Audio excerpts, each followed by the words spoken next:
What's good, man? What's going on? What's good? What's good podcast, man? That's just a name.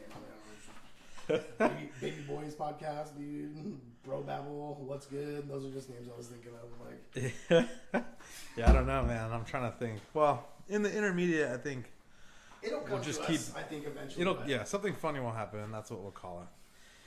You know, Shake It Up podcast, dude. Shake It Up, Chicago. From the Windy City. Oh, Chicago. Yeah. Shake It Up podcast. Yeah, no. I wanted to. I feel like in a weird roundabout, the story like is of the times, like something we should talk about a little bit. But I never got around to telling that story about when I was in high school. You didn't. I started to, and I went on some like crazy tangent about how my teacher was addicted to monsters and how all the teachers there were bad and all this shit. But really, like that story, it you know, this, you know, something tragic happened in the United States this week with some crazy shooter, right? Terrible. And you know, like Asian violence is on the rise, and Stop Asian Hate is a legit fucking thing that I 100% agree with. And it's, you know, Asian hate crimes are up 150%, and it's a problem. And Terrible. you know, this story has like almost nothing to do with it other than the fact that I was a Bruce Lee fan growing up. Like he was my like idol. It's a good idol to have.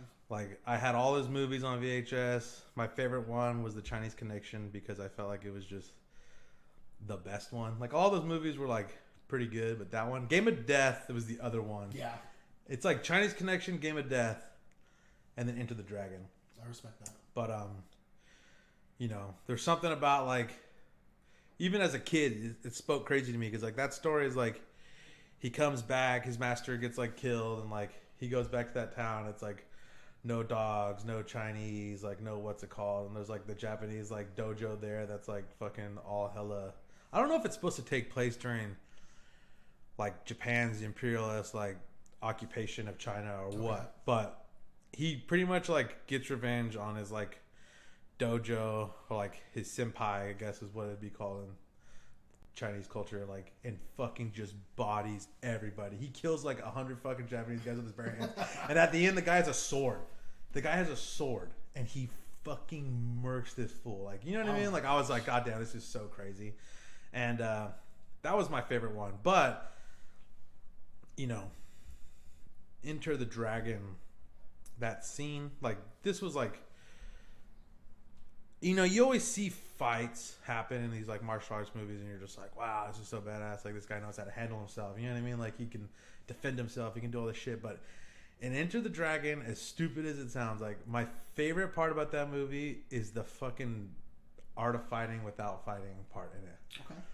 And, you know, he's on the boat. They're going to the island to have the martial arts tournament, and he's like, this one guy, he's like French or something. He's got some accent. He's like, what's your style? And he's like just sitting there, you know, they're all just like kind of wait. It's like almost like in Mortal Kombat when they're taking that boat ride out to like they're like, you know, he throws the luggage in the water. It's like they're riding the boat, they're having that conversation. That's this scene in Into the Dragon. He's like, what's your style? And he's just like, Bruce Lee's like, the art of fighting without fighting.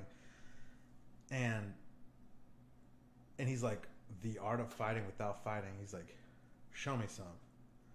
And he's like, I can't. Like, but I can over there. There's like an island, like they're sailing on a boat, and there's like an island in the distance.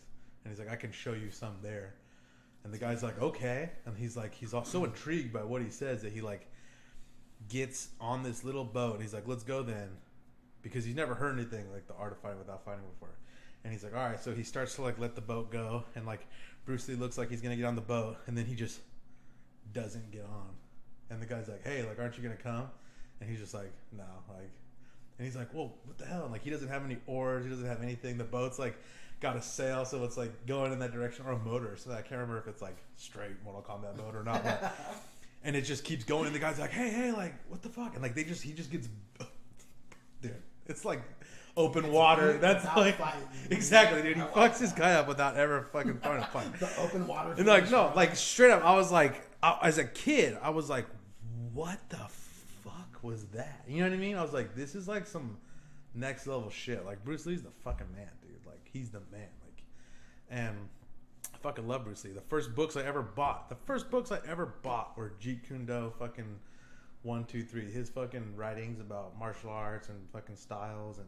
That's so cool. Like I read those books as a fucking kid, dude. Like I was a little fucking kid because I used to take martial arts, and I was like, I just looked up to him so much. He was like, this guy's fucking smaller. I never had a problem being fucking small. I mean, I'm not that tall, but Jesus Christ, I'm fucking big as shit.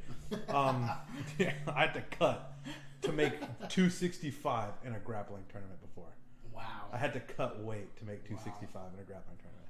You know, life happens. And I'm fucking, I'm in a fucking Naga fucking grappling tournament against people who are like 6'4", 6'2", fucking like on PEDs. They're like jacked. I got 4th place, bro.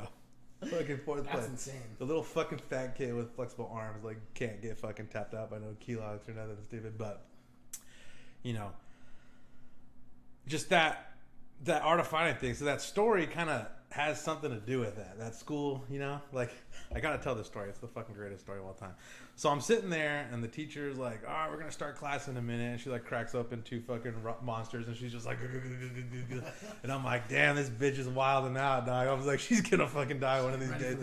And also there was a new, so kids come in, like it was a continuation school, so like kids get like, you know, the kids are fucking, they're bad kids. Definitely. They're kids that got kicked out of school. They're kids that got, well, I guess if you got pregnant when you're in high school, it doesn't mean you're bad, but like they think that you need more time. They're like, this is a trimester type school. You can get an extra 0.5%, or not 0.5, 50% extra credits going into each year. Oh, wow. Okay. So like that's how I caught up. That's insane. When I was a junior, I had only as much credits as an average freshman that didn't fail any classes. I only passed enough credits as a freshman would if they passed every class. That was my going into my senior year, or it was like halfway through my sophomore year.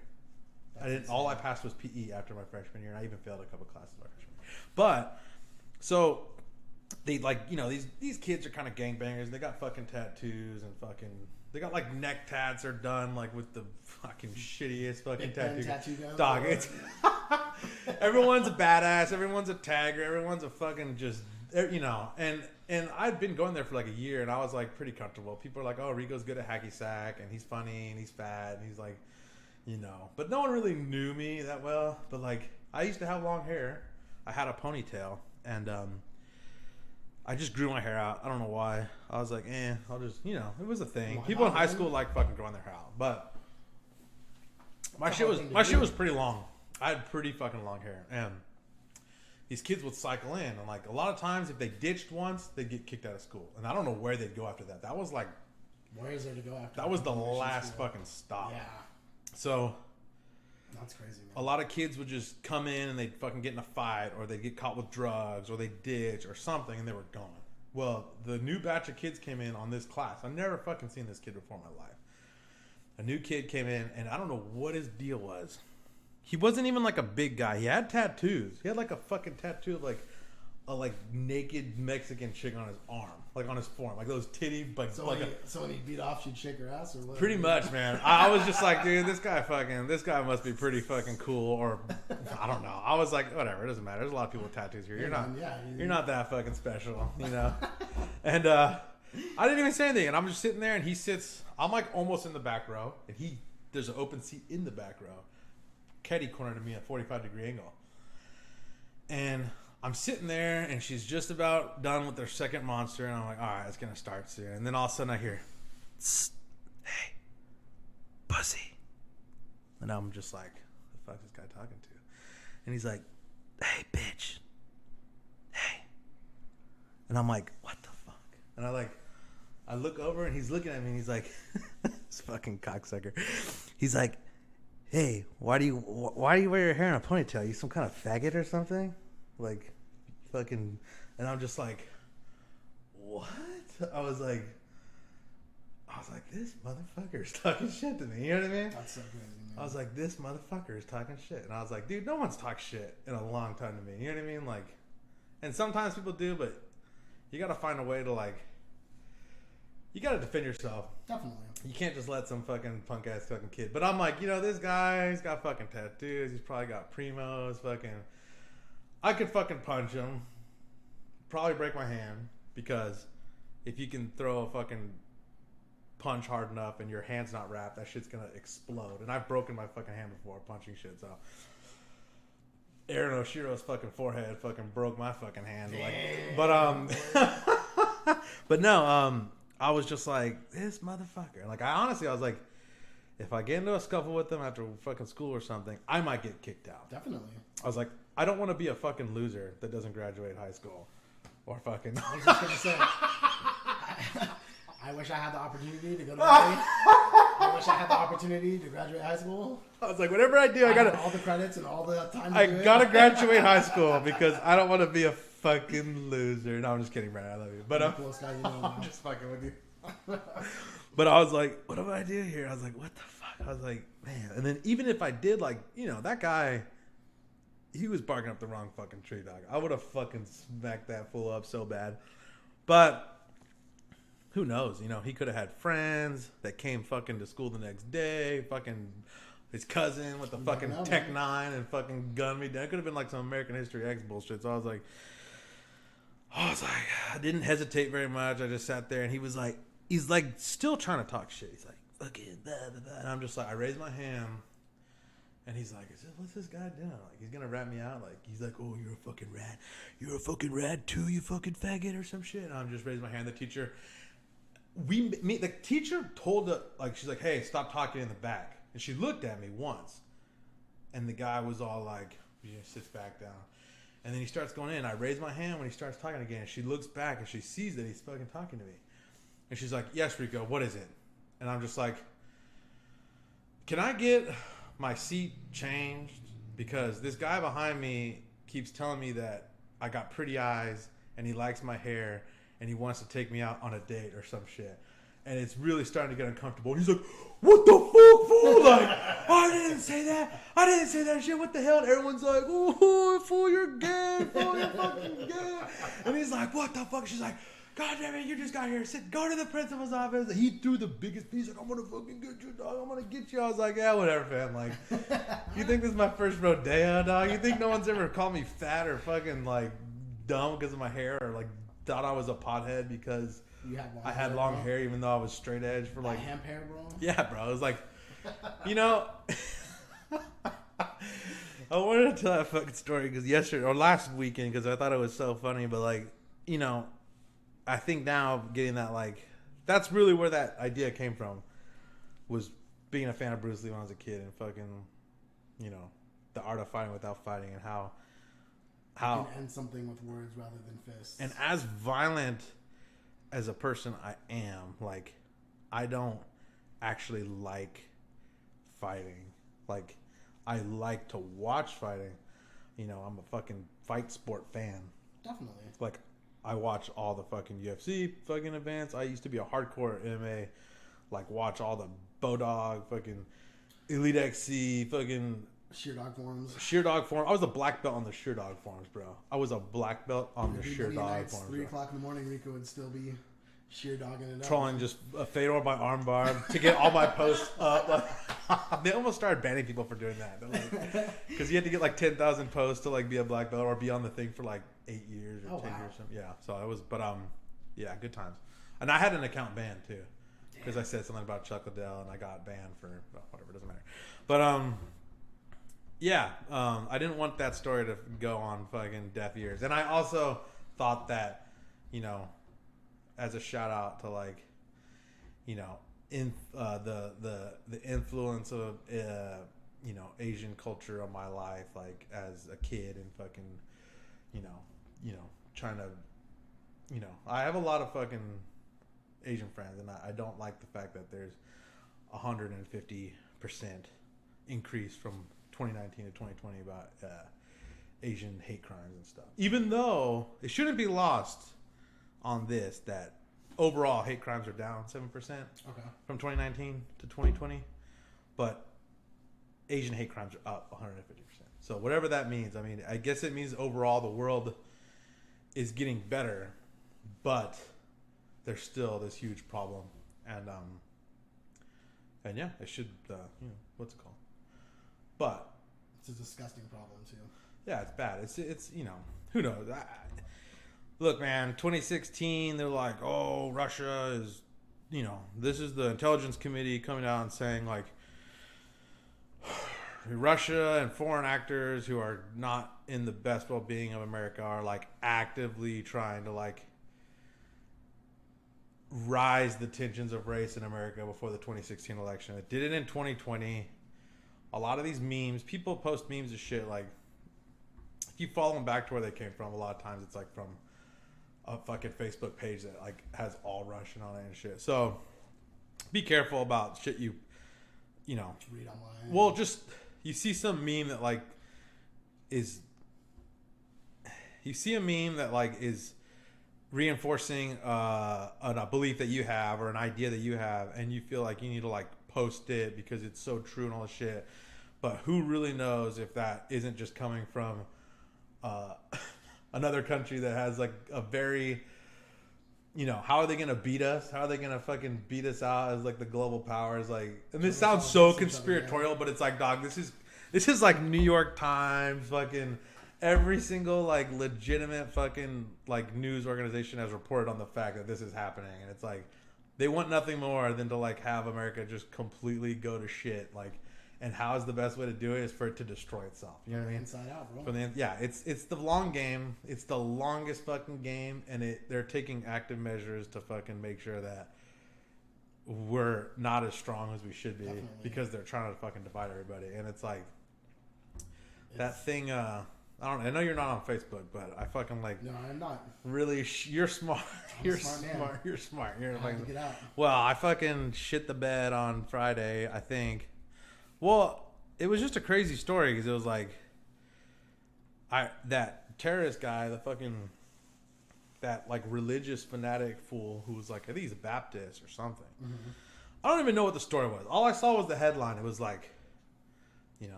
8 or 9 dead. I can't remember. It was like on Monday night or Tuesday morning or some shit. But it was, someone posted just a bullet point. It was like,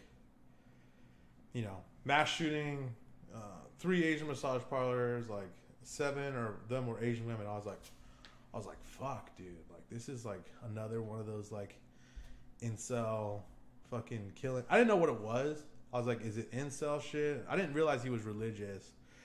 I was like, this is, like, some violence against women, some misogyny fucking thing.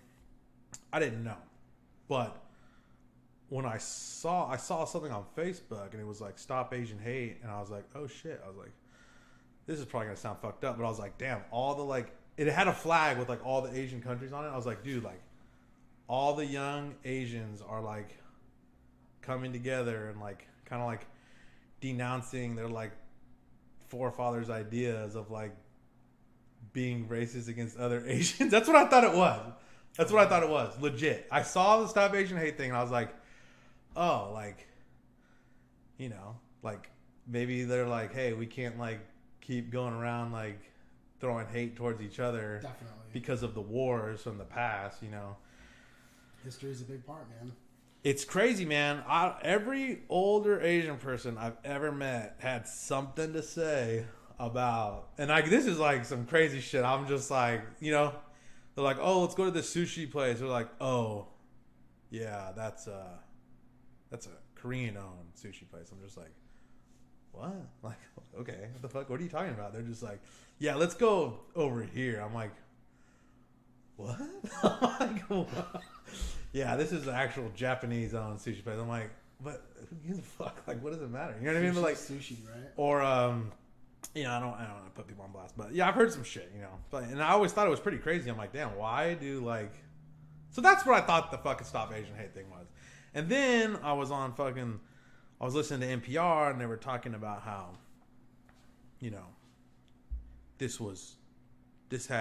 I thought it had something to do with the fact that it was all massage parlors. I was like, it's just some, like, against hate women. Fucking, this is like some like femicide fucking thing. Definitely. And I thought that's what I was gonna hear on the fucking news. And then I'm listening to NPR at work, and it's like, this had nothing to do with the fact that, this is literally what it was saying. It was like, it has nothing to do with the fact that these were all massage parlors and everything to do with race. And I was like, race? I was like, what the fuck? Like, what? I was like, what? Really? I was like, God damn, like, this is the narrative coming out of this shit? You know what I mean? I was like, I'm personally like, you need to decriminalize sex work and like prostitution, because it drives all this shit underground. And like, I don't know how many people fucking know this shit, but like, a lot of Asian massage parlors are illicit massage parlors. And it's not like they're all there against their fucking will, or they're all there like willing. It's not like they're all there. I don't want to stigmatize it, because like, I've actually like seen a lot of shit about this, and I thought that was going to be the narrative about it. It was like, what are we going to do about, the fact that all this is put underground? And because that's why, I mean, look, I'm sorry, but I just personally felt like if it would have been insert race here, like if there were such a thing as like insert whatever race, fucking Armenians, like if there was a plethora of Armenian massage parlors and that would have been in the area and that's what he would have fucking known, he would have shot that up too. You know what I mean? So like if it was, that's just what I thought. That's what I think. Race isn't always on my mind because I'm not a racist. Like that's how I feel. You know what I mean? Like it's not the first thing that comes to my mind. And they were like, oh, so the first thing that comes to your mind is fucking massage parlors and prostitutes? It's like, well, yeah, kind of. I don't know where you guys live, but fuck, man. If someone was like, go to 3 massage parlors. 4 massage parlors on my street right now, dude. Right? It's insane. Yeah. And 2 of those places had reviews on fucking... I read this New York Times article. 2 of those places had reviews on Rub Maps, fucking whatever. The fucking database of all these... It's terrible shit, dude. It's fucking... It's a problem, man. And it's like, it's not like... I don't know how much of it is like... Like, I don't know how much... I don't really even know if there's... They do it smart. They're like, hey, you can get a work visa. You're in Korea. It's like, maybe you're not well off in Korea. It's like, you want to go to America where you have some opportunity. We can get you a work visa to come work at this massage parlor. And you kind of are like, oh shit, like a massage parlor, like, because there's massage parlors like that over there too. A lot of that shit happens. It's everywhere. They understand like this is a way where we can get, and it's not like every, I wouldn't say every massage, okay. I don't want to say every massage parlor is an illicit massage parlor, but if it looks like it could be, it probably is. If it's kind of like blacked out or there's no fucking window, because anytime you see one that's like wide open windows and you can see straight inside and see what's happening, it's not. But if it's like not like that, it probably is. You know what I mean? It's fucked up, and it's like, what do you do, man? They come over, they're like, we can get you to America. We can get you on a work visa on this fucking at this massage parlor, and then you get there and you're like, yo, look, this is what it is, dude. And it's like, fuck, like I need to fucking make money. I need to do this. And sometimes it's like, hey, man, like, they're like, it is what it is, man. Like, I don't mind doing this shit. I can fucking make money doing this, whatever. It's like, it shouldn't be stigmatized. But the thing is that like the fact that no one was fucking talking about that this is, you know what I mean? I thought that would have been a good moment to talk about. And I know that one of them apparently maybe wasn't. And that's where a lot of the people were. And a lot of innocent people got fucking killed. And it's fucking terrible. It's absolutely fucking horrendous. And it's the fucking saddest shit in the planet. But like, my comment was that I don't know if people were putting words on, I don't know who was trolling or who. I know there were some people that were dead serious. Okay. That like, they took my comment as being that I don't think that Asian hate crimes are up, or I don't think, they were putting a lot of I don't know what it is about me, but apparently whenever I speak, like, it's a thing that people just like roll out there, jump to conclusions, man. They don't even fucking read, or they don't listen. They just, hear the first word and they just start guessing what I'm going to say. Because personally, like, I do say a lot of stupid shit. And I have these, like, I try to be funny. And it's fucking hard to try to be funny. Because people think that, you know, people think that you're, like, a really fucked up person by saying something that's, like, racially insensitive, or they take it as that. But it's like, dude, comedy always comes from the same place. Definitely. It's always trying to be funny. Whether or not it fucking falls flat on its face or everyone fucking laughs, it always comes from the same place, dude. It doesn't come from a place to hurt. It doesn't come from a place to offend. And I wasn't even really trying to be funny. The only funny thing I put in there was the 12-year-old thing. And that has to do, people thought that, like, I'm making fun of people who listen to that it was totally 100% do with racial narrative. It's like, no, like, I'm not saying that there isn't. What I'm saying was that a 12-year-old would look at 3 massage parlors getting shot up and see that it was due to race. Because, and also, like, just race just happens to be on everyone's mind right now. It just happens. It's on everyone's mind because it is a problem. It is. It's a big fucking problem.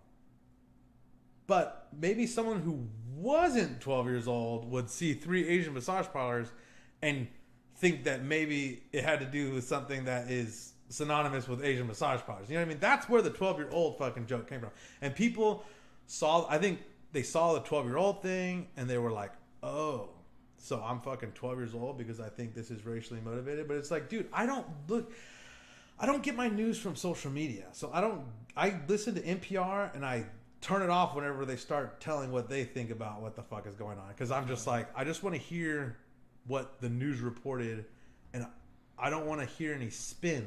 I don't want to hear any what's it called, because everyone has an incentive to fucking spin something. Even though NPR is like very unbiased and they like pride themselves on how unbiased they are, they're fucking biased as fuck on a lot of things. And it's like but they also, at one point, they tell you the news how it is.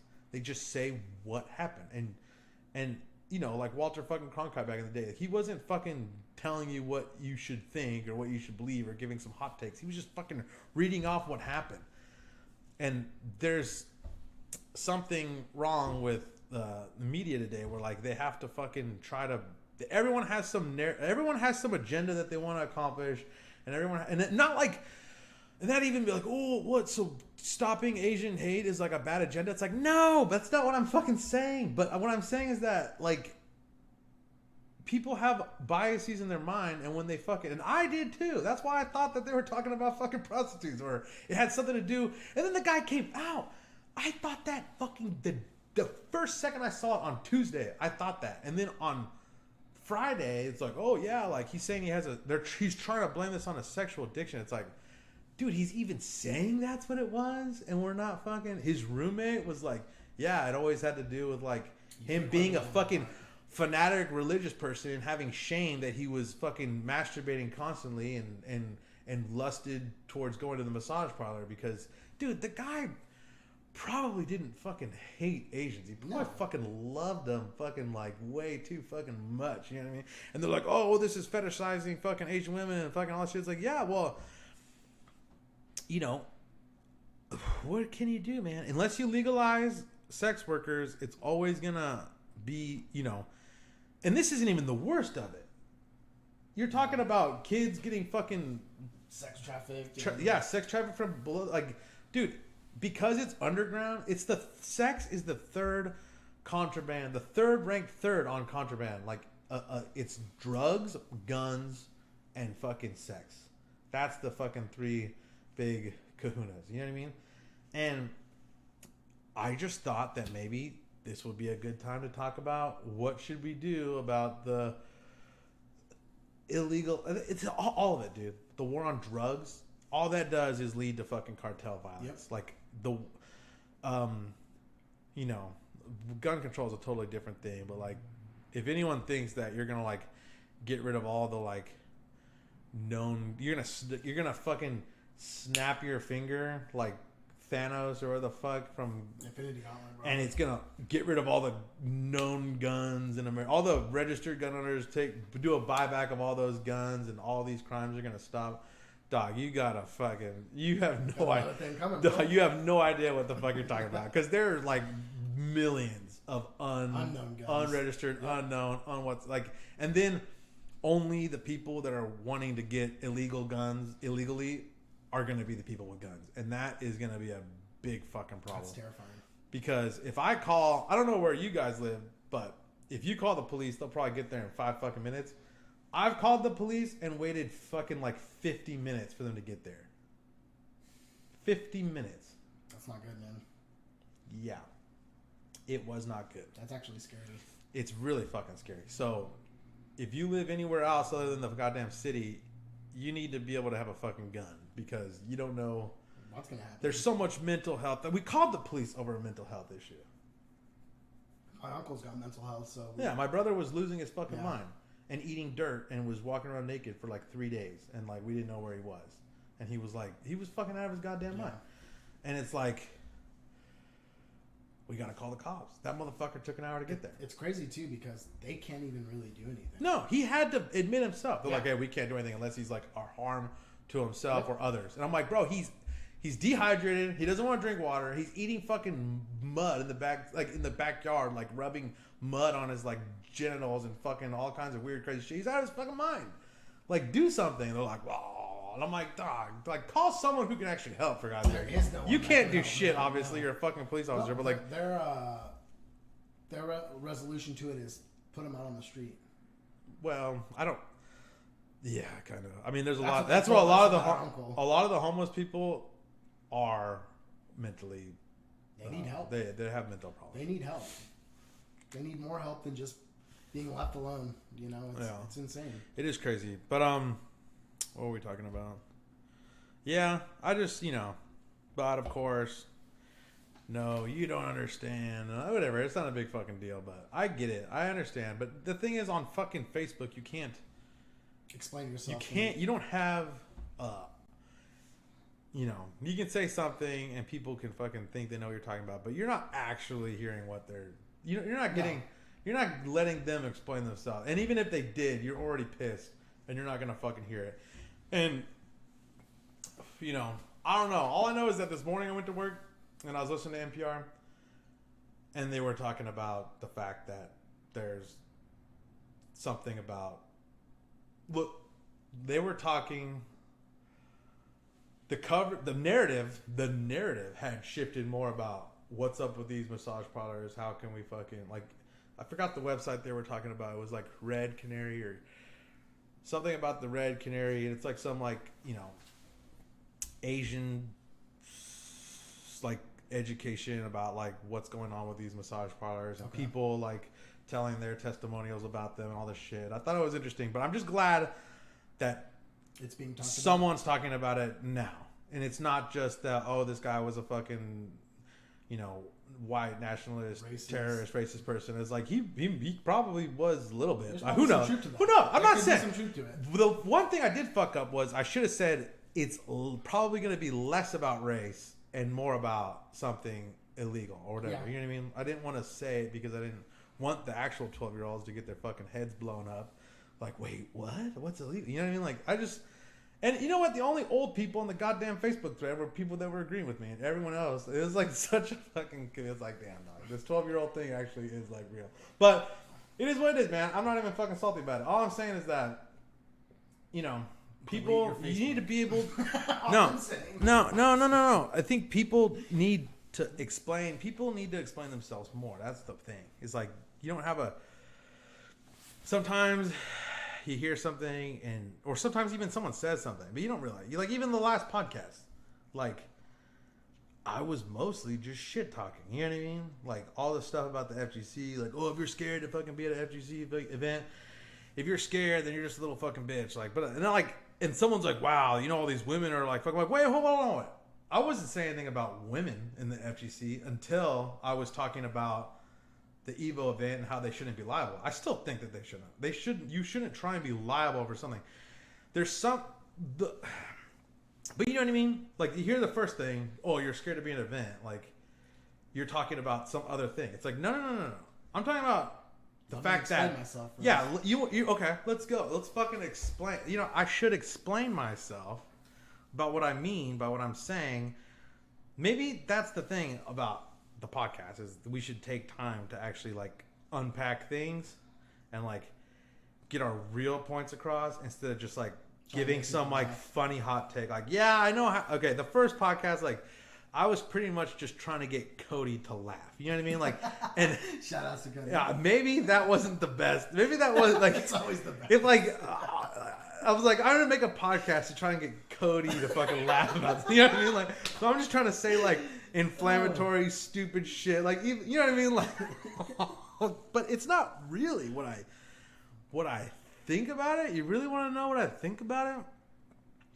About the FGC and the problems, and I think that there are lots of problems in the FGC. For sure.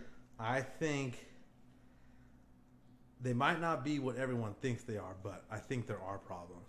And maybe this is just some stupid hot take from someone who's like, you know, I've lived my life and you haven't lived mine and you don't know what the fuck you're talking about. It's like, okay, yeah, that's true. I don't know what the fuck I'm talking about. And if you're listening to me and taking my fucking viewpoint, like, I just want to tell everyone right now, like, I'm a fucking idiot, okay?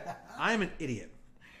I am... At least you graduated high school, though. An idiot. But I'm not a fucking loser, okay? This should be called The Idiot and the Loser. That's what the podcast should be, The Idiot and the Loser. No. But, you know, I'm not... you know, I'm a very simple-minded person, okay? But I have lived a certain life that is unique to most of my peers. Very okay? unique. It's way different. I grew up in I spent years of my life growing up at a rural ranch in Texas without running water or electricity.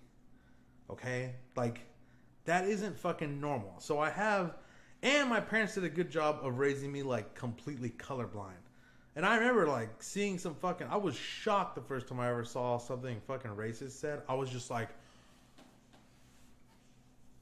really fucking racist? I was like, what the fuck? I was like, what? Like, it blew my fucking mind. I fucking cried, dude. I cried.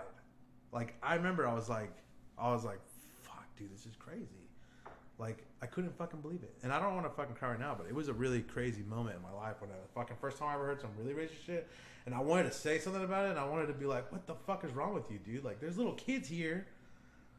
There's little kids here that are growing up, and you're fucking saying this stupid shit. And it's like, reality, man. Like, I didn't grow up with my parents saying stupid shit to me about racist shit. And my mom was raised kind of by racists, and she did a good job by not fucking ever... like parroting any of the stupid shit that my fucking... She was raised on. Yeah. She was fucking from Oklahoma. Her fucking dad was kind of... He was kind of fucking racist, dude. And I didn't really fucking talk to him very much about anything. Like, and the one time... I mean, one time we were at the mall, and he fucking said something fucked up, dude. And I was like, what the fuck? And my dad's like, let's go to the movies. Like, let's get out of here. Like, fuck. He's like, let's go to the movies. We'll watch. We watched fucking Kiss of the Dragon like 3 times. It would just restart, and we just watch it over again. Like, dude, he was like, dude, we're not going to go fucking hang out with fucking grandpa right now. You know what I mean? Like, fuck this shit. He was pissed off too. But you know what I mean? It's like, it is kind of crazy. But what was I getting at? So the FGC, there's problems. I don't know if we want to talk about like, maybe it's not a safe place because there's like bullying or like, you know, verbal abuse. I think physically... it's a pretty safe place. I think so too. I've heard stories. I was on Discord the other day and someone told me he got knocked out at a tournament. He said something stupid to like the wrong motherfucker, and like he just wasn't suffering no fools, and he just fucking got him and just knocked him out cold. And I was that like, could happen at a 7-Eleven. I was like, what? Yeah, that could happen at a bank. That could happen anywhere. Yeah. That's the thing, is you're in this competitive atmosphere, and you're saying something like, you know, you're too comfortable with shit talking, and you talk a little too much shit. Definitely. And you think that nothing's gonna happen. Something's gonna happen. That might be a mistake. Definitely. That might be a mistake because you don't know who you're fucking. You know, there's a lot of fucking. What they've lived, what they've gone through. There's a lot of crazy people. What they're dealing with right then and there. Yeah. You never know. I don't want to say like maybe he's having a bad day or something, but like because that's like some like hot topic now. Like I guess the guy, one of the cops in that fucking town where the shooting happened, said like, oh, he's just having a bad day, and like everyone is like saying that's like something going around like he's having a bad day. But like if someone punches you at a fighting game tournament, maybe he was having a bad day. Does that hold up in court though? He was No, having a bad day. Of course not. Everybody has a bad day. No, that doesn't excuse anything. No, That guy, that cop, I did see some funny gross, shit. man. I did see some. Yeah, no, it's really disgusting. I saw this meme where someone did like a painting where it was like the cop, and then they painted the guy's face like turning it sideways, and he's holding him. He's like, he was just having a bad. I was laughing so fucking hard. I was like, yeah, sure, we all have bad days. It doesn't mean you go fucking crazy and fucking dude. Yeah, that guy. Wow. That's amazing. He said that. I'd like to say that they should just like. There's all these shooters that get away with their lives because they put the gun down and say, I surrender, or whatever. You know what I mean? You hear all these stories like, why did they shoot that motherfucker? It's like, dog, I don't know. If I couldn't be a cop, dude. Because I'd walk up, he'd be like, I surrender. And that'd be just like fucking. Me and my dad no, talk dog. about this all the time. It would be that scene from fucking. It would. I don't know. Me personally. I think I've seen Saving Private Ryan too many times. And I would just shoot the motherfucker and they'd be like, what happened? You're just like, well, I saw the super. If we let him go. I saw the super. Yeah. Fucking. It was at the fastest reaction that anyone in this room was like, he was reaching for that. Yeah. No, but like, dude, it's like how do these motherfuckers? Who knows what they're gonna do tomorrow? How do these motherfuckers how do they survive after doing some shit like that? It's crazy. It's like, I know they like put the gun down like, I surrender. It's like, well, now we can't fucking shoot him. But like, I don't know. A lot of these people are suicidal.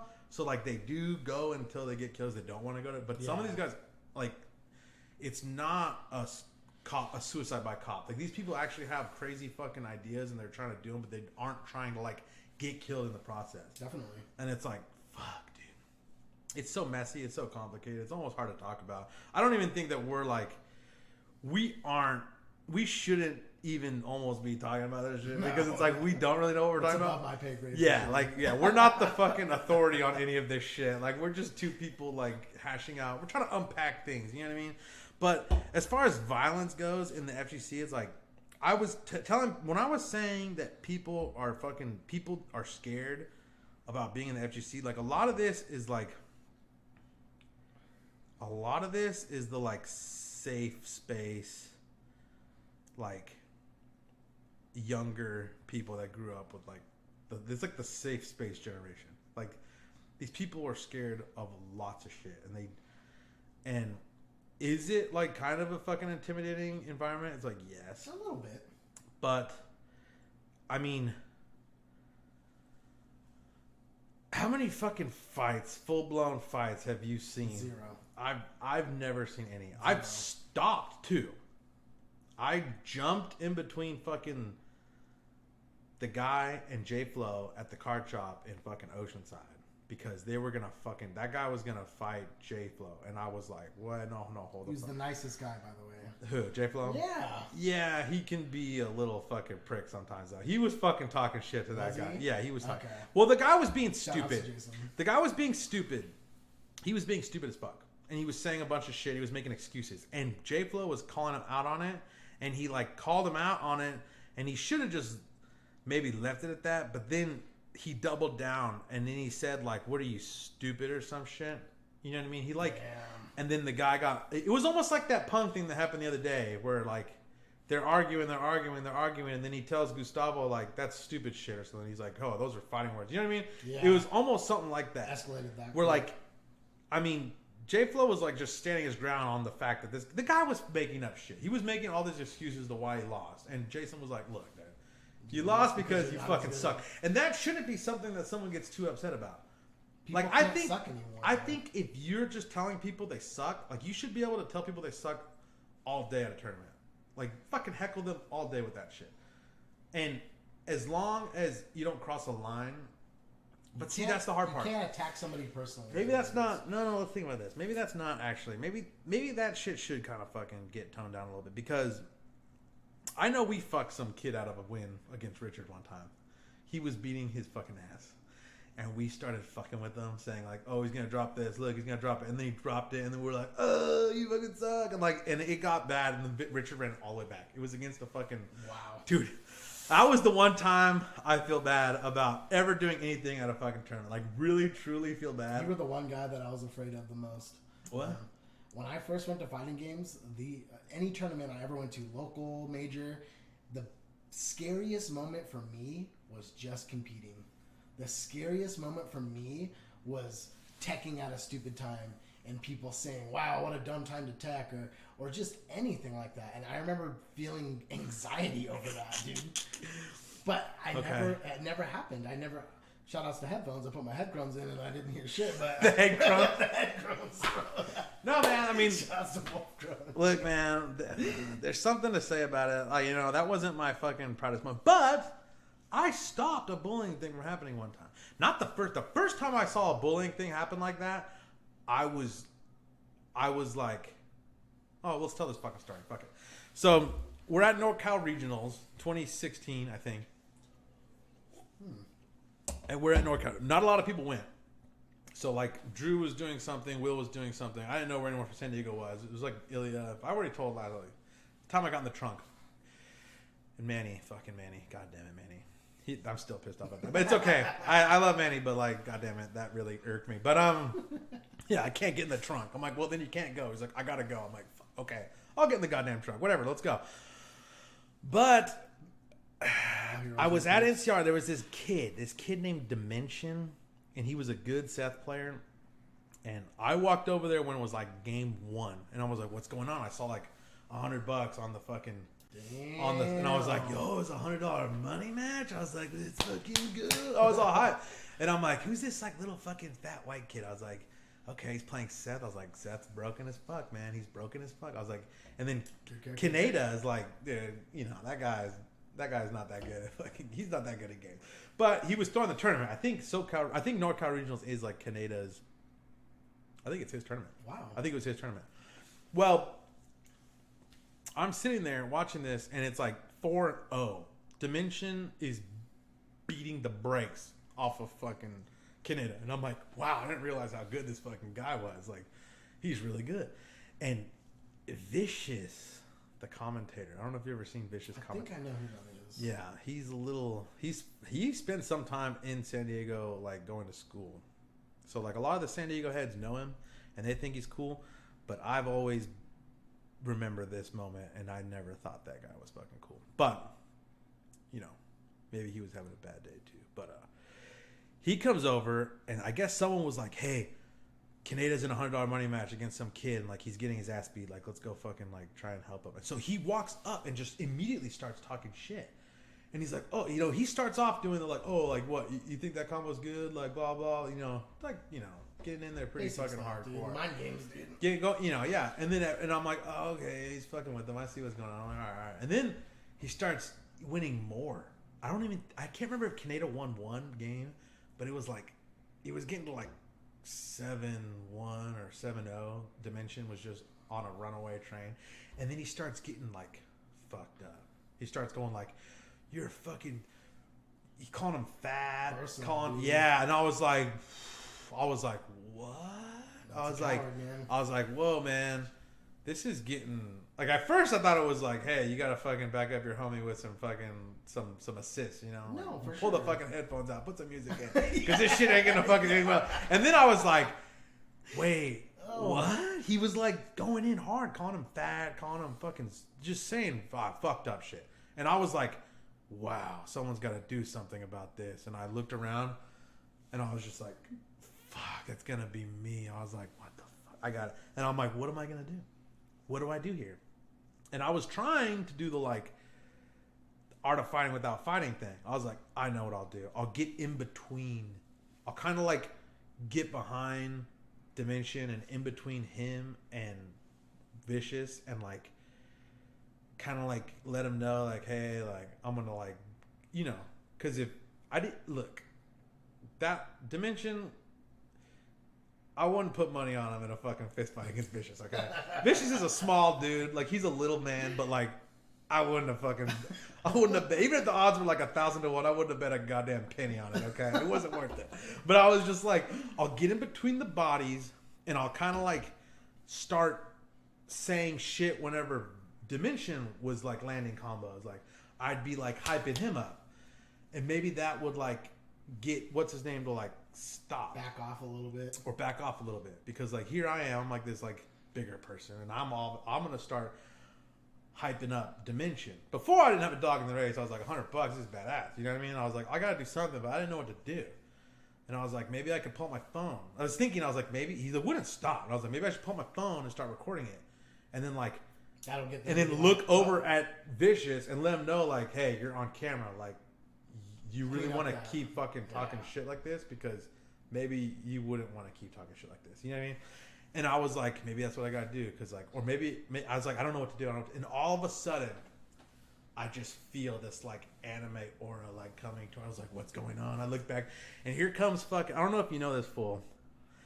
Fucking, the Hungry Human. You remember that brand of T-shirts, Hungry Human, and it would have like, it was like a T-shirt with like Blanca, and it would say like footsies on it instead of like frosted, like, and it was a cereal thing. It was a cereal thing. Yeah, I do remember that. So there was that shirt. There was the Hungry Human. It was like a stick shift, and like it's put like 1, 2, 3 H like.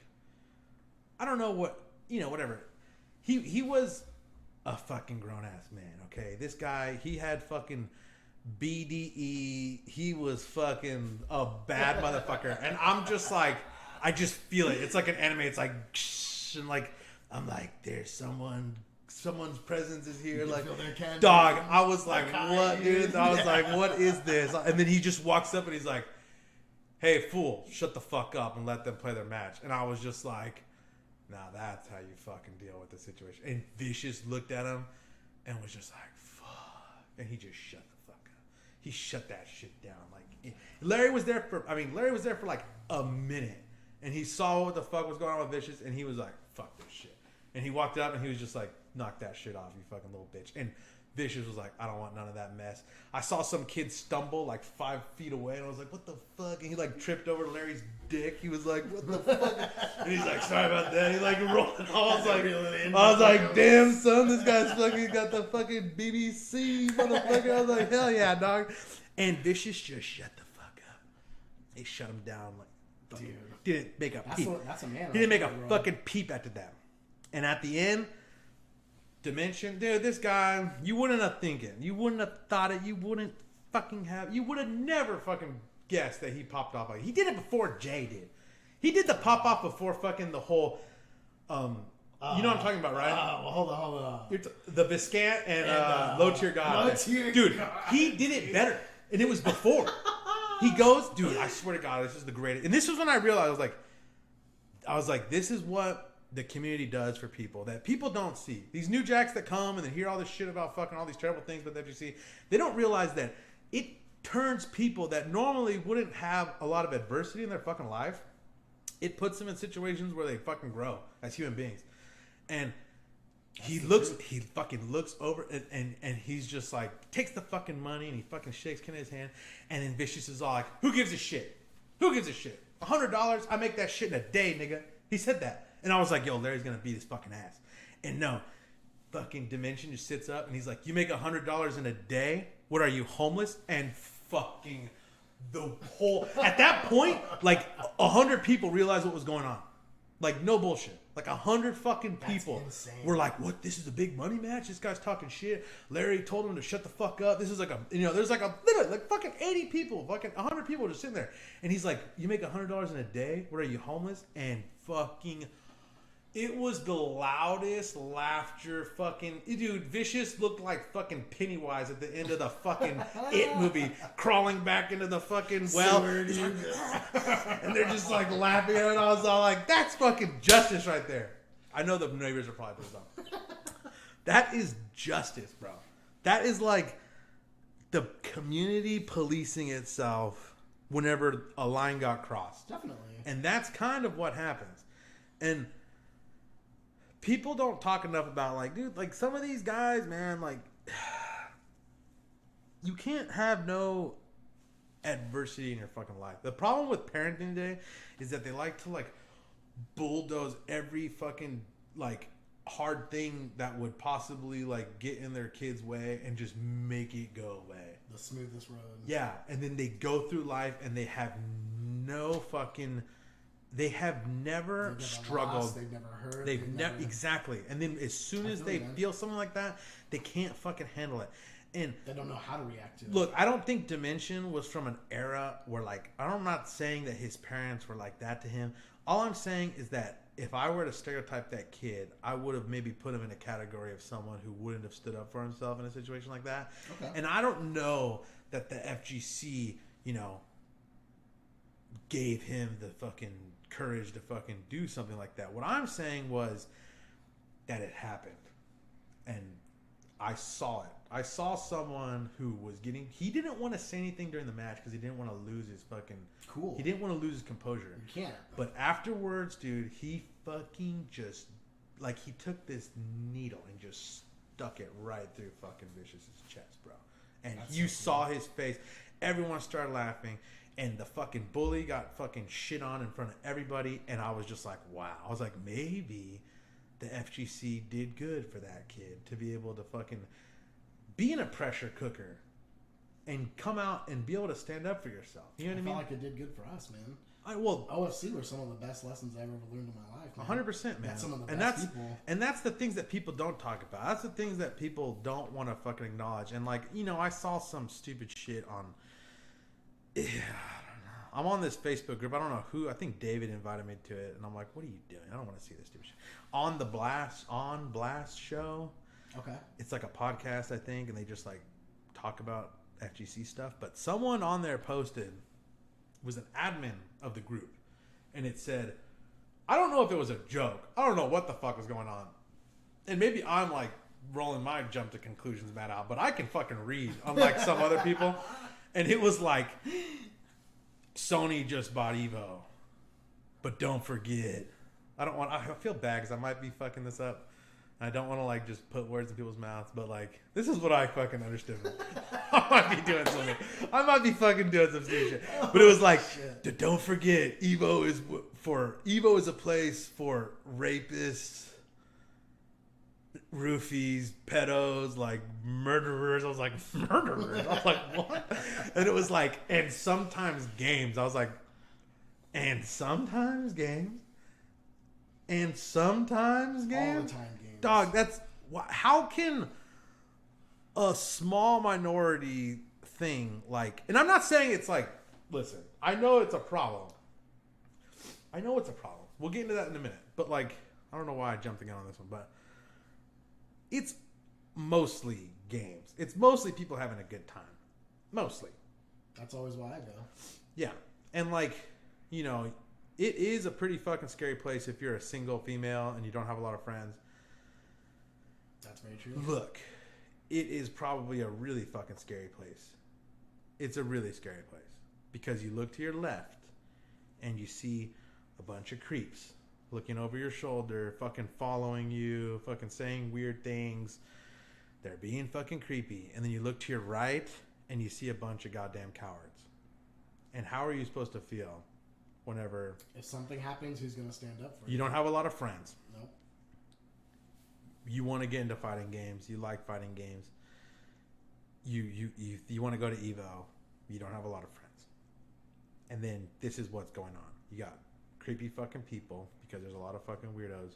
That's what I mean whenever I'm like, the FGC is like a magnet towards like fucking like the worst people on the planet. It's like, do I really mean that? Like, because that would kind of like rope you into being one that would like almost make it seem like I'm saying what the fucking no, I'm not saying that. I'm saying that there's something about video games, and then you go down the video games thing and it's like, okay, there's something about kids that play a lot of video games that maybe they're more shut in. They don't have the social fucking, but that's where you can learn stuff like that is going to fucking tournaments. I think a big part is going to your locals. That's how we made friends. If we just went to Evo off the bat, it'd have been me, you, and I think we did that. We did that one year. It was just me, you, and Vincent. Yeah. And Aaron. I forgot about that. And he didn't stick around. Maybe he saw something that he didn't like and was like, oh, but I don't know. Who knows? The thing is, honestly, fighting games aren't for a lot of people. They're not. It's not. It's not for everybody. And like, it just isn't, dude. And it has its roots in fucking arcades, and then it has its roots in like the Attitude Era. Dude, all these fucking people grew up watching WWE, fucking doing the sucking fucking thing. And even then, like even still, like that's how it plays out. I don't know if it's like a subconscious thing, but like I look at fucking fighting games in the community. I'm like, bro, this is some fucking pro wrestling shit. Yeah. The storylines, the like, everyone can be their own fucking main character, and as long as you like keep winning, you can like have that moment where you can like say some pop-offy pop monster WWE shit and like fuck, you know what I mean? Like it's what it's like. Yeah. It's what it is. It's what it is, bro. But no, man, like, and me and Oscar talked about this the other day, and I was like, you know, and she's like, you don't get it. Like, I'm like, well, I told her, I was like, you know what? I was like, she's like, I'm making fun of everyone's like ideas about how to fix or clean up the FGC, like, because I'm telling you, they have these fucking video call meeting things, like, I don't know how, and I'm just like, I'm listening to this shit, I'm like, you guys are so fucking stupid. Like, I hate to be like that. I love everybody, but like, that doesn't mean that, like, I mean, maybe listen, this is my interpretation. No, this is what, if someone said, okay, Rico, you're so fucking smart, you know, you can see all these things about how good the FGC is, blah, blah, this shit. Well, tell us what you want to fucking, what is your solution? And I realize I've never given a solution before, you know, I've never actually told people what I think maybe could solve a lot of these problems. And that, honestly, you really want to know how I feel? Fucking, if I was a woman and I didn't have a lot of fucking friends in the group and I didn't go with anyone, I went by myself, and fucking, you get to an FGC event and there's just fucking creeps, and you're like, wow, and then they're following you and shit and saying weird shit and fucking who knows, fuck, I don't even offering know. to buy you things. I don't even fucking know, bro. I honestly, I don't know, because no one wants to fuck me, okay? Yeah. I don't know, so it's kind of hard for me to like really get into the mindset. But that's what I was getting with being a top player, I think, last time too. It's, you don't really know how it is until it happens to you. Right. Everyone wants to be a top player. Man, that'd be so much fun until you're a top player. I don't want to be a fucking top player. Gosh, I want to be another face in the crowd, man. I don't want to be, because the top player, they lose, man. They get salty on a level that you're just like, calm down. Doesn't make it fun. Calm fucking down, bro. You're taking this loss. You're taking this loss away too fucking serious. You know what I mean? Like, that's almost like a. But to be top, that's why when Punk loses, he fucking whines like such a little bitch. He's like, "Don't fucking sub me, you cocksucker." What did he say? You hear about this? No. He was in some like team. That's the coolest thing I've ever heard. He was in some team tournament. You know, because he's really like the best player. He's fucking, he really is. Yeah. So. He lost a team tournament. I don't even know. This is like, I mean, I do know about it. He lost a team tournament. He was playing like Alex or no, he's playing Gil. He was playing Gil, and he got fucking scraped. And then not even the guy who beat him on the team. One of the guys who won or who beat him, knocked him out. Like, the other guy on the team like subbed him, and he got all salty and was like, "You're gonna fucking sub me on fucking Twitch or something?" Like. He's like, "That's some loser shit," or he was like just bitching, like, "Bro, like, you look like a goddamn 12-year-old right now, bro." It's like, it's not like he was like, you know, there's people that say stupid shit, and there is something to be said about like when you lose and then like someone's got something to say, you know, or like, but that's not. He didn't fucking sub him and then leave a comment saying like, "Better luck next time, you fucking," you know what I mean? Like, he just was like, "Hey man, like."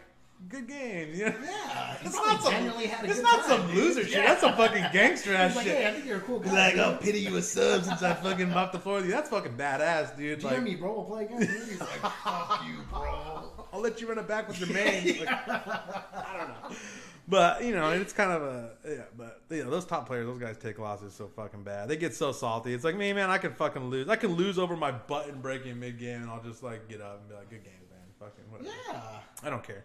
But that's, a lot of people don't really care that much. I mean, you know, I really, towards the end there, I didn't give a shit. I just wanted to play, like, retro shit and play fucking what's Just have fun with your Let's friends, get back on man. topic. Why the fuck do we keep going off topic? Okay, so, you look to your left, you see a bunch of creeps. You look to your right, and you see a bunch of fucking cowards. Like, what do I mean by that? Like, I think the real way to fix the FGC problem is, or the real problem in the FGC is that there's not enough like real men in the FGC. There's not enough real men in the FGC, and even like, you know, it's weird because you say shit like this and people are just like, "You're one of those guys." It's like, no. Listen, I asked Oscar. We had this conversation yesterday. I asked Oscar. I was like, "What's the first couple things that come to your mind when you hear the word masculinity. And she said, no fucking bullshit. She was like, frat boys crushing beer cans on their heads, people punching people for no reason, and like sexual assaults on college campuses. I was like, what? I was like, what? That's completely different from what I'm thinking. I was like, what? I was like, what are you fucking talking about? I was like, you know, I didn't feel attacked or anything, but I was just like, what the fuck? I was like dumbfounded. I was like, really? Like, that's the first. That's all it takes. I was gonna say, courage, strength, and fucking nobility or something. You know what I mean? Like, courage, fucking leadership. Patience. I think Something, patience is a big one. something that would make some fucking sense. You know what I mean? But like, crushing a beer can on your head, it's like, what the fuck are you talking about? No offense to you, Oscar, but that was like the stupidest thing I ever heard someone say. But like, it just kind of shows you what the current state of how people think about like masculinity in general. But let me tell you what fucking stopped a bullying incident at fucking NCR was Larry going in and shutting down that fucking bullshit. Shutting that shit down. Being like, you know what? You need to shut the fuck up and let these guys play this goddamn game. And and fucking that, and I don't want to keep saying Bishop's name because it's probably gonna get him in trouble or something, but he fucking was like, okay, I can't fuck with this guy. You know what I mean? There's and a like, real man around. yeah, like there's someone that's willing to fucking stand up for someone. Be else. courageous. Fucking, and I was like, wow, that's how it's done. I was like, this motherfucker. It left a big impression on me. I was like, this motherfucker is a badass. This guy, this is a real fucking man in a room full of little fucking children. This is a grown ass fucking man. I feel like a lot of people haven't, because I think that's another thing that the OFC upbringing gave us is we played with grown men. I think we were 18, 19 at the time. We were playing with people out of the military. Ed. There was a lot of like, yeah. It was older gentlemen. Joe Valencia. They were like father figures to us. They really showed you how to treat people. It was a whole different scene. Well, Ed did say bitch has a horse. Yeah. That was pretty. I was like, oh, is that what? You know. No. Yo, we're like, dude, why are you so mean to your wife, dog? He's like, bitch has a horse. I was like, yo, what the fuck? I was like, that's a whole different thing, though. We don't know how their marriage was. No, but I did see him arm wrestle someone who outweighed him like 2-1 or 3-1. The guy was like 300 pounds. Ed might have, soaking wet, he might have weighed like 168 or some shit. Dog, this Samoan fool, his arm was like as big as my leg, okay? Like, it was insane. And Ed walked, he's like, you arm wrestle? He's like, I'll fucking body you. I was like, Ed, come on, man. I was like, you got no chance. You got no chance, son. What are you talking about? And he fucking locked up, and it was like literally like a fucking tire versus like a fucking spaghetti noodle.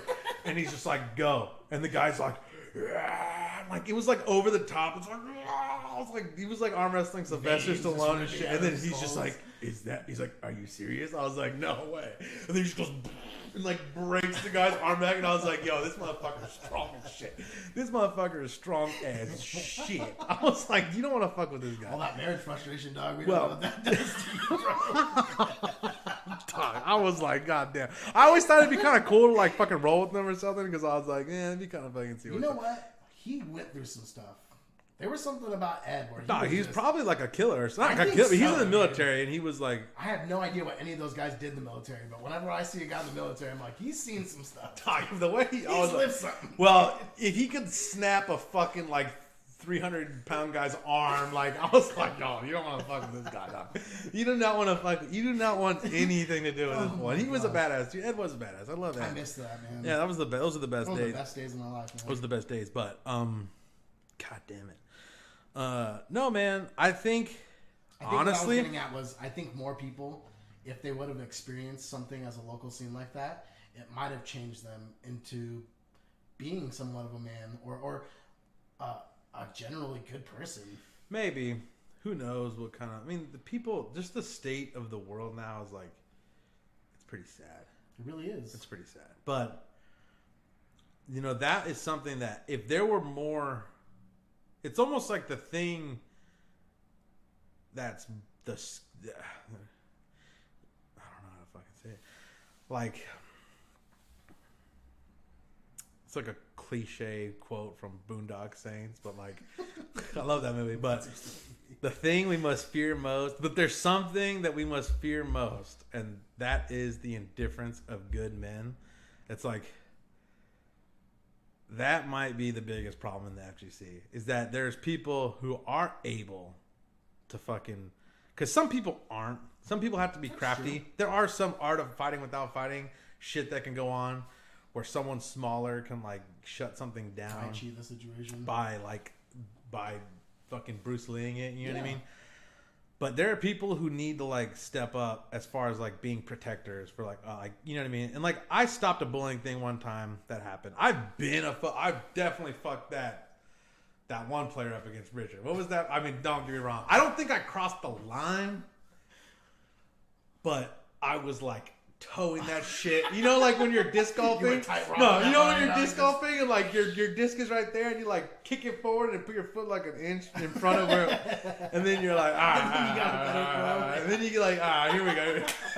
Like, fucking, you know, you do the fucking shit. It's just like, hey, chinger boys, fucking, yeah, no, shouts to disc golfing and cheating, fucking, but it didn't land in that bush. It landed right here, goddammit. It didn't land in that bush. It landed right here. No, but you know, what happened was, and this is I legit, man, Larry like fucking inspired me to like speak out against fucking people being shitty. I mean, granted, I've been shitty to people, and if Larry would have been behind me and been like, yo, fool, shut the fuck up and let these guys play the match, I'd have been like, you're right, Tom. Yeah. You're right. I'm being a fucking douchebag right now. I mean, sometimes that's all it takes, really. It's some tribal shit. Richard is a part of my fucking tribe, okay?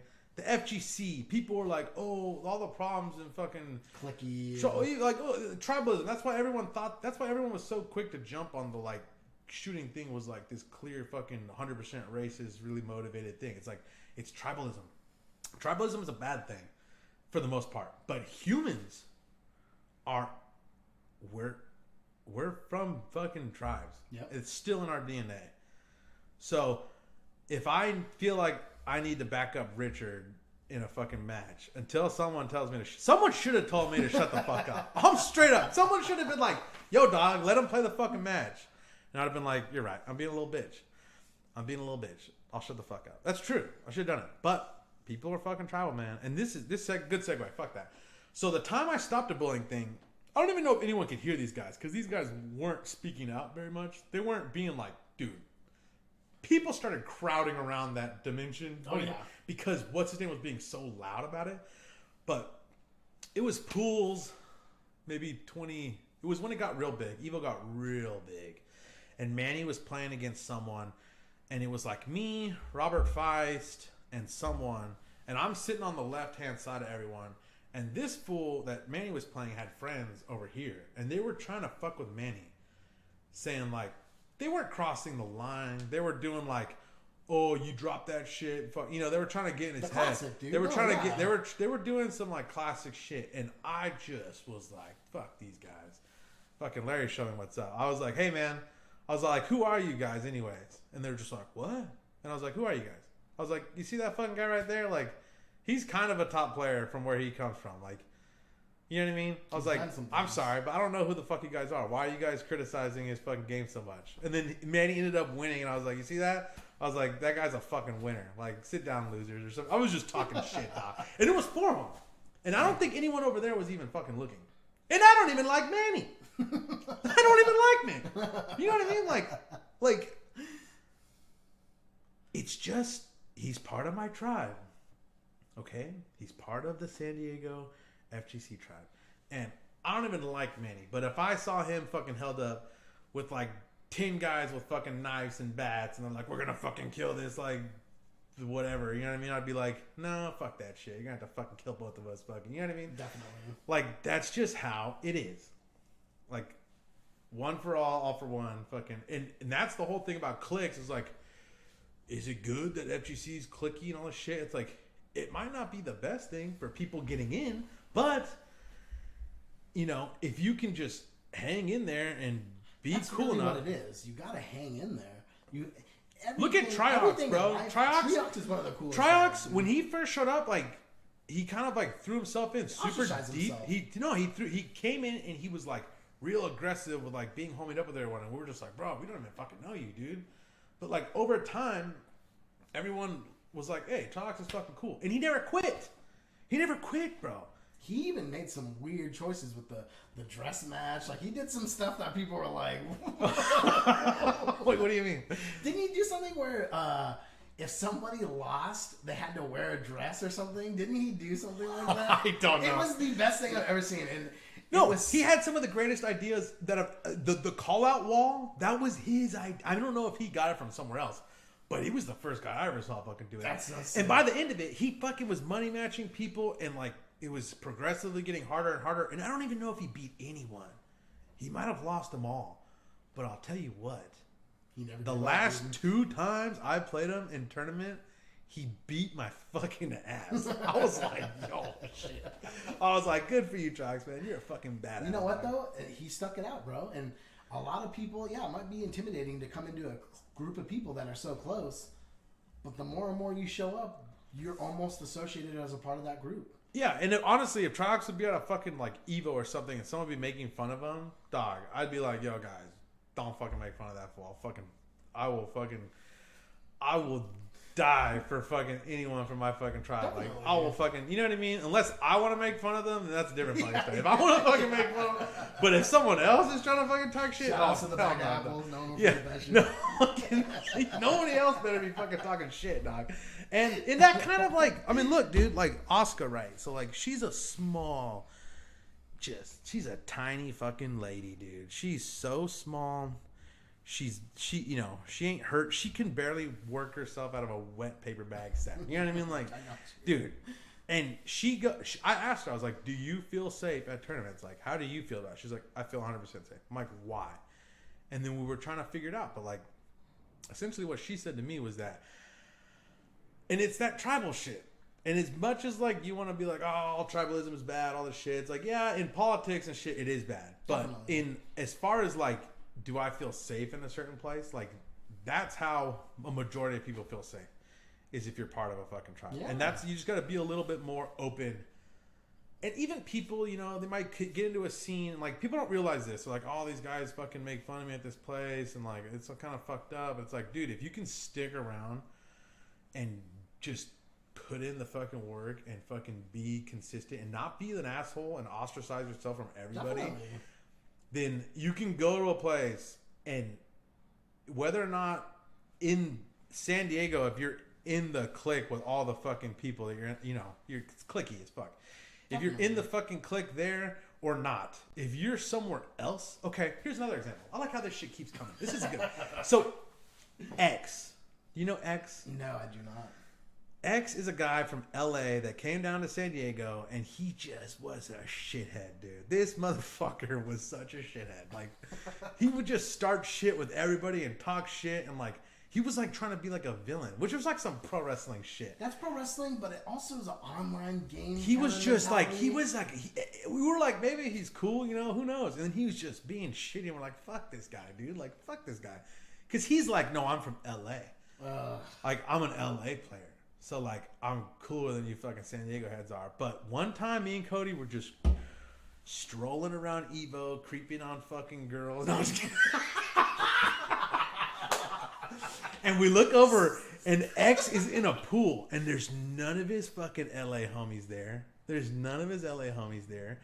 And me and Cody are like, hey, what's up, X? You playing? He's like, yeah, I'm about to play this fucking pool. I already made it out of my first pool. We're like, damn, you made it out of your first pool? Like, that's fucking badass. And then he's like, you guys, like, hang out or something if you want. We're like, oh, I looked at Cody, and, like, there's all these, like, cute little girls walking away. We're like, let's leave them alone. We got more things to do, dog.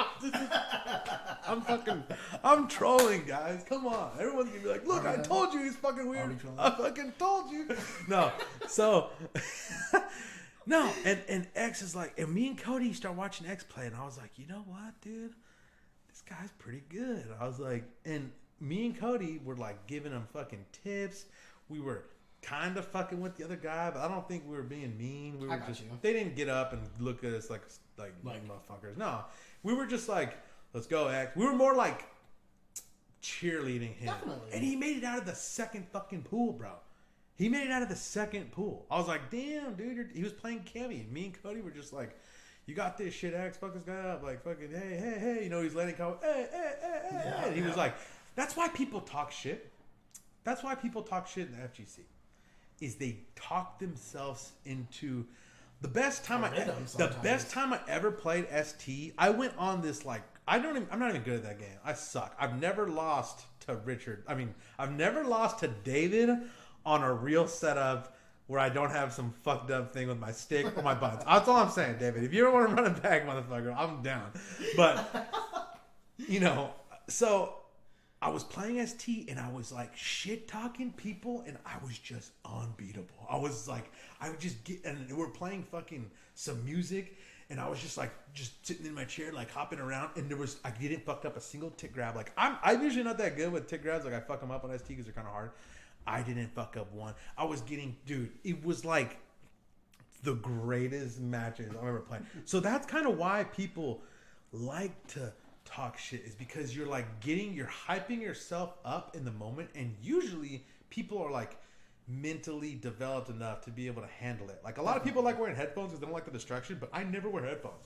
I never wear it because I want to hear people talking shit. I want to hear what people are saying because I want to be able to fucking. I just already know. It feeds me. It demoralizes me because I already know how bad I am, and then when I hear someone saying how bad I am, that shit. No, like I like listening to what like Richard is fucking mumbling to like fucking what's his name being like he's not down fiercing or something. What the fuck is wrong with this idiot?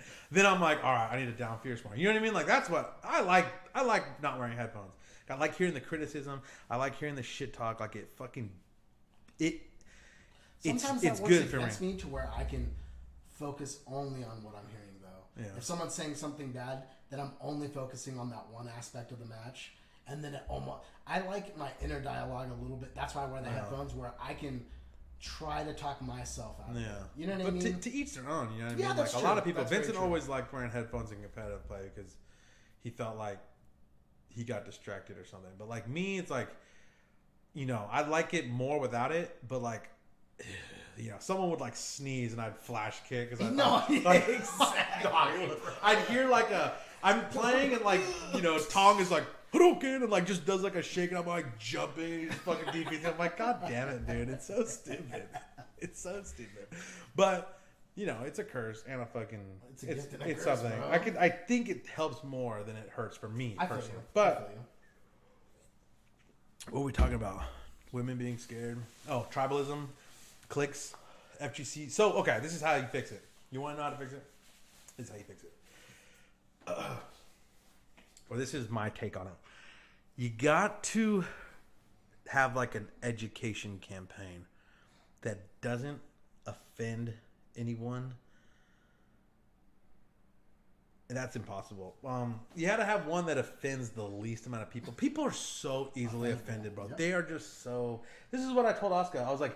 Don't you think it'd be beneficial if they had some like PSA that like told women like tips and tricks from like the smartest minds on like how to keep themselves as safe as possible in situations where there's like lurkers and creepers and what's it called, and like she got mad at me for even suggesting that maybe there's something they're doing wrong. That no. That's what she was kind of interpreting. Yeah, and by the time we worked it all out, first she like sent me to hell. Okay, I got sent to fucking hell, fucking Sam Raimi style. Okay, it was fucking bad. And then by the time it was all said and done, she's like, "Okay, you're right." And I'm like, "You see, this is." You gotta listen to the idiot sometimes, okay? Because the idiot... I'll let the idiot speak fully before... Yeah, let it simmer on it. Because she's like, what can you fucking tell me? I know everything. And I'm like, babe, you're like a fucking... You're like a piece of wood drifting on the sea that's like survived a million fucking tsunamis. Like, of course you fucking know everything. Like, you've seen some shit, man. Like, you've had fucking Not everyone's CPS fucking come to your house and fucking ask you questions about fucking all kinds of crazy shit. Like, you know, like you had the teachers in your fucking school having meetings about like what should we do about these people and their fucking family situation because it's so bad. Like, you fucking, you know, you ran the gambit. And like, this all started because I was like, you gotta find a way to like encourage people to like stand up for more people, but you gotta like,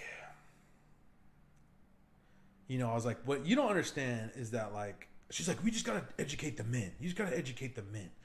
You gotta educate all the people. Like, at first, it's hard to fucking explain. We had an interesting conversation about it, but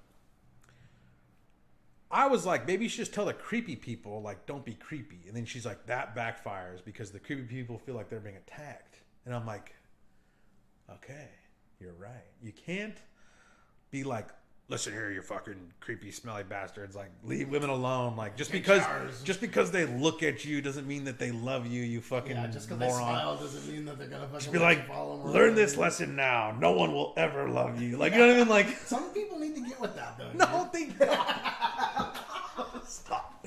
This would be a bad thing because there are people who would take that offensive, and those are the people that are the most dangerous. The people that would get offended over you telling them to stop being creepy. Like, those are the people, because they're just not acting themselves. It's so, people are so in their own head about meeting friends, meeting a girl. Sometimes just being you is all it takes. It doesn't take having someone see you at every corner to be like, hey, I've seen this guy 7 times. I think I'm gonna like, right. Like, that's the way. That's the way to like get some fucking chick to fall in love with you. It's just like every corner I go to, I see this guy. You know? Like, what the fuck, dude? That's like the exact opposite of what you want to do, man. What end goal is that gonna create outside of just someone being terrified? I think there might be something that you can say to be like, if you can tell you're making someone uneasy, or like, maybe they have to be more aware of that. Maybe all you need to do is make a video about females, but like in the video about the female thing, or just any kind of like write out or something, you have in there something that will like subconsciously work in the mind of like the people to be like, maybe I'm creepy. Maybe I'm being more self-aware, man. Maybe I'm being weird. Like, maybe I need to fucking... But you don't actually make a video or something. You don't need to, like, put out there, like, listen here, you creepy fucking monsters. Like, no one will ever love you. Here's Like, this camp we're gonna send you all to. Yeah, sleepaway camp where all the fucking chicks have fucking peggers. And you know what I'm talking about? That movie is fucking crazy, bro. Fucking too soon. What was it? Heavyweights, bro. No, okay. Uncle Tony's gonna do a little demo. Let's get serious here. No, okay. So dude, this is gonna get bad. Okay, we need to reel it in. We need to reel it in so we can actually get our true thoughts about it out. Because if we start doing Alex Jones impersonations, this shit's gonna go straight down the fucking. Oh my god. Okay, so you gotta have something where you just educate everyone on the fact that. And this is something that people, it's like people. A high school no, listen, this is another problem, is that people think that with all the stuff that happens in the FGC, that this is like somehow just an FGC people thing. It's like, no, this is all dog. over. You take that many people, look at the Super Bowl, bro. Yep. Have you ever watched the news during a Super Bowl thing? Not about the Super Bowl, but like, this is probably going to be the biggest event for like, sexual molestation, fucking child sex trafficking, fucking, you know, all the worst things you could possibly fucking think of. Like, that's happening at something with that many people coming together. Like, and then you look at all the things that happen at a big FGC event, and you're like, this only happens at FGC events. It's like, this is a people problem. Definitely. This is a people problem. It's not an FGC problem. Well, no, the problem Not with the problem with the FGC, I think, is that, like what I always say, is that it kind of brings in people that are, you know, it's like, I only have $50 to buy one game. Like, I'll buy a fighting game because I can play it for 10 years. You know what I mean? And then you get like these kind of weird. I mean, let's be honest, dog. Like, but they need to get socialized. And honestly, I feel like the FGC can socialize these people. I think so too. Hopefully not too badly. Like, but that's the problem because there's not enough men, like real men in the FGC. Like, and that might have to do with like, I don't know. Maybe fucking manly men. And like, you're like, oh, well, no. Like, okay, so like low tier god, right? They're like, oh, look at that guy. He's like the most fucking masculine, man. Yeah, it's like, dude, that guy's a fucking He's weirdo. That guy's as weird as the weirdest fucking person you could possibly I don't even know how he has a career. I don't even know how he continues his YouTube. It's that cringy to me. It's so... You think that, like, what happened with fucking Viscant should have, like, buried it? It should have ended everything. Talk about someone... He should be under a bridge somewhere. Talk about someone who, like, can absolutely defend themselves against, like... They're like, look at... He was demoralized. No, listen. Like, yeah, no. So it's like, look at these smaller people. They get bullied by fucking these, like, intimidating, stronger, like, toxic, masculine people. It's like, dog... Viscant fucking bodied that fool. He had a dad hat outfit on, dog. He was dad hatted before anybody was, dude, bro. That should have been a nail in the coffin. Oh and it's like, God. Dude, like if anything, I'll give low tier God like a little bit of respect just for being like a cockroach. You know what I mean? Like this guy is like virtually indestructible. Oh my God, it's fucked up as it sounds. It's like, you know, at the end of the world, kind of true, man. The only things that are going to be surviving are like cockroaches and Twinkies or whatever. It's like, it's like, damn, dog, you're fucking, like McDonald's cheeseburger. You got some fucking resiliency, dude. Like you're not easy to take out and put down. That's a bounce back I've never seen. I was like, this guy is incredible, right? Actually. And like, yeah, whatever. It's a He's shtick. not even a good like. I can't even watch his YouTube videos anymore, man. Yeah, I mean, it's pretty cringy.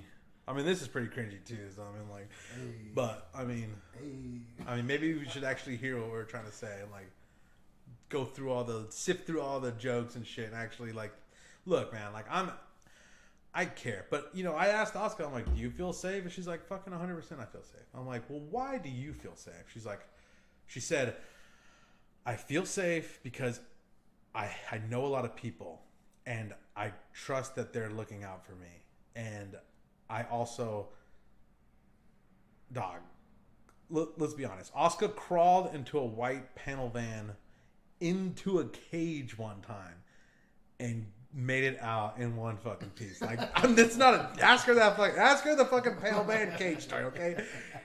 This chick is like she's like a MacGyver. She can like fucking survive any situation. Talk about a fucking cockroach, dog. Like Oscar's like, she's like the fucking queen of the cockroaches, dog. She's like virtually indestructible, whatever. But, you know, so she's pretty confident in like, look, I know how to deal with creepy people. I call them out. I do this. And I also feel safe because I always know that Cody's like looking out for me like with creepy guys because he always comes up to you afterwards and be like, what's up with that creep that talked to Oscar? You know what I mean? Like, at least I know that like someone's like keeping like an eye out for like maybe a stalker, but or like, you know, someone being weird. I think if maybe 1 out of every 5 people at Evo generally did that for just strangers too. That's kind of what I'm getting at. Is like everybody that's able, whether or not you're fucking Larry, who's just this fucking badass motherfucker, dude. You know what I mean? Like, or even if you're someone that might not be, you know what I mean? Okay, let's be honest. Let's get real here, okay? If you're running from like the like creepy person, and you're like, oh my God, like this guy's been following me everywhere. And you're like, I hope I just turn the corner and see someone I know. You know what I mean? You don't want to turn the corner and like see this like little scrawny fucking. I mean, it can help. It'll definitely help. But like, you want to turn the corner and see like Commander Jesse and be like, thank fucking God, dog. Thank God. Like, no, dude, we need to fucking beat these motherfuckers' ass. And be like, who the fuck are you? I'm like, yes, this is, you know what I mean? Like, I wouldn't even want to, you know, I mean, like. You don't want to see Juice Box able, dude. Yeah. Like, fucking, here's a banana peel. Throw it on the fucking ground. You're the fucking able dance. You're like, get away from me, bro. No, I like fucking Juice Box. He's a badass. But, that's the only picture I have of you. You know what I mean? And, like, of course, not everyone is, like, some fucking badass. I mean, I know everyone isn't a badass. But look, man, like, going back to, like, the fight, the whole, like, when was the last time you saw a fight and, like, stopping fights? Let's recall the incident with Audric and the douchebag at Evo who wouldn't sit the fuck down during grand finals. And, you know, I love watching a fight. I wake up every morning fucking praying that I see a fucking fight, dog. I'm like, I just want to see. I just like hope. I'm like, maybe I'll fucking see some weird creeper with like a kid that like doesn't look like it belongs to him, and like he acts strange enough to where I'm like, hey, what the fuck? And the kid's like, help me, because I just want to feel someone's brains on my knuckles. You know what I mean? Like, that's the. I'm serious, bro. Like, I'm just like, I want to fucking kill someone with my bare hands. Like, that's how fucked up my head is. But like. Witness, like I had no time to react. This guy was being a douchebag. All right, let's set the stage. What year was it? It was Evo before it went to like the year before it went to like the big stadium. Okay. And I think Momochi won with Evo Ryu or something. I think. Damn. I can't remember. I cannot. I think he beat Gamerby. I think it was the year that Gamerby lost to Momochi in grand finals when he was playing Evo Ryu. And there was this cocksucker. This guy was a fucking douchebag. He deserved to get his ass beat. But I could just see the headlines like, San Diego fighting game fucking like trained killer. Audric is like a badass motherfucker, dog. He is. And, He actually you know, is. I love that kid. And I think he's like worked out some of his anger issues. But yeah, he was going to fucking kill that guy. And I was like, I didn't even know what was going on. I wasn't even standing. They were sitting a row or two behind me. It was like a whole group of us. Mm-hmm. Like 50 people from San Diego. And I'm sitting in the front row. And honestly, we're in the way back. And there's not a lot of people. I don't know why. I feel like there was a couple empty seats in front of me. But it was packed. And this guy, everyone would stand up and cheer and clap whenever something crazy happened. Like we would and everyone would. And then we'd sit back down like at the end of the round. And this guy just wouldn't sit the fuck down. He just stayed standing. He just wouldn't sit down. And like and then I think Andre was like, was it Andre or was it Pinbot? Someone was like, hey dude, sit down. And he looked back with this just fucking shitty ass face, bro. Yeah, and I was like, this fucking bastard. You know what I mean? I was like, this guy's a prick, dude. This guy's a fucking douchebag. But that's all he was. He was a douchebag. And he wouldn't sit down. There was lots of screens. We could all kind of see. But he was being a fucking prick. And then someone else, I think J Flo was like, sit the fuck down, dude. What's the matter with you? Or maybe that was Andre or someone. Or maybe it was Audric. I don't know. But then all of a sudden, it's the last game. It's the last round. And this fucking guy just won't sit down. And everything, the combo gets landed. You know, Evil Ryu would kill you in like one hit. Yeah. The combo starts getting landed. And then the guy, everyone's yelling at him. And he just goes like this. He goes, like, I'm not going to sit down. I'm a fucking cool guy. No one can beat me up. And I'm like, dog, you don't want to fucking go rolling on the floor with fucking Audric, dog. I gotta fucking tear your fucking shoulder off or your knee or choke you the fuck out or just beat you to death. I was like, yo, what the fuck? And I just hear Karen go, Audric, no. And I'm like, what? And I look over. Audric is like already at the end of the row of chairs, and he's running. So we're here. He's behind me. He runs this way over the chairs. I look at him right here. He's starting to sprint towards the guy who's right on my left, and I'm like, fuck. Like, I didn't have any time to fucking think about anything. I just had to start like reacting. It was like. I was like, this is my fucking moment. I get to live out that like Legends of the Hidden Temple, like crawling on the like weird. I just start jumping over chairs. Like I just like Dodging. I just like jump over the chair in front of me, like on top of someone's head. It was like Crocodile Dundee. You know the end of Crocodile Dundee where he's just like walking on people's heads in the subway. Yes. I'm fucking jumping. It was like a Sonic where you just start like boing boing boing over everyone. Like you get like a chain of kills on like some crabs or something, and then you're just like, and I somehow I don't know how the fuck I did it, but I got there right before Audric crossed my path, and I just fucking wrapped him up, and I held him as tight as I could, and he's not very heavy, so I kind of just picked him up. I was like, Audric, dude, it's not worth it. Like, it's not worth it. This fucking guy is not worth it. Just chill out, bro. Chill the fuck out. And and he's just like, fuck this motherfucker. Ah. And I was like, bro, it's not worth it, bro. It's not worth it. And, it wasn't fucking worth it, bro. That would have been a bad deal.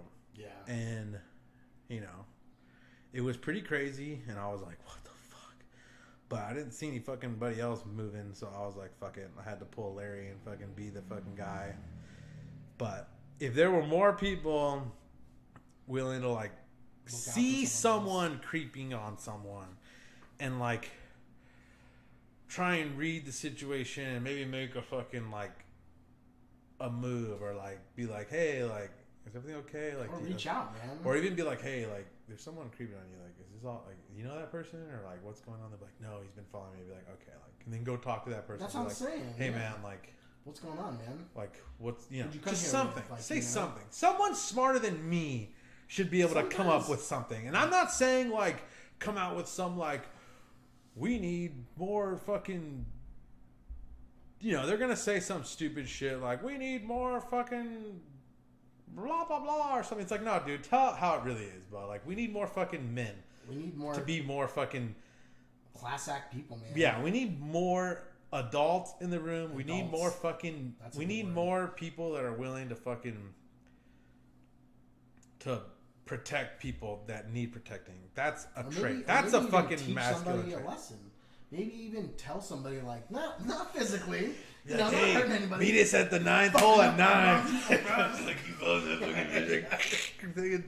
No, but, like, it's hard to tell somebody that they're doing something wrong.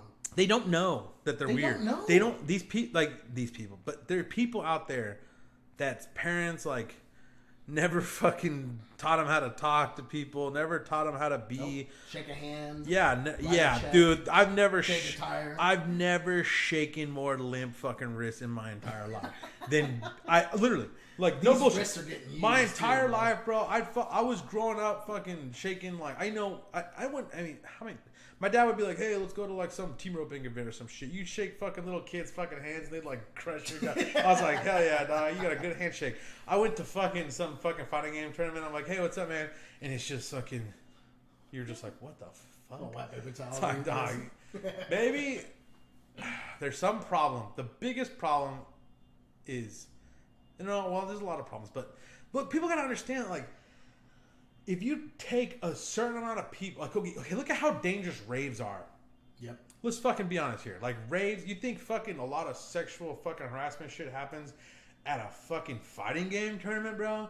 That's the wrong place to be. Like, if you want to harass someone, dude. Dude, yeah, you want to harass someone, fucking, no, ask Ilya to tell him about his fucking rave stories, okay, bro? Like, you want to fucking...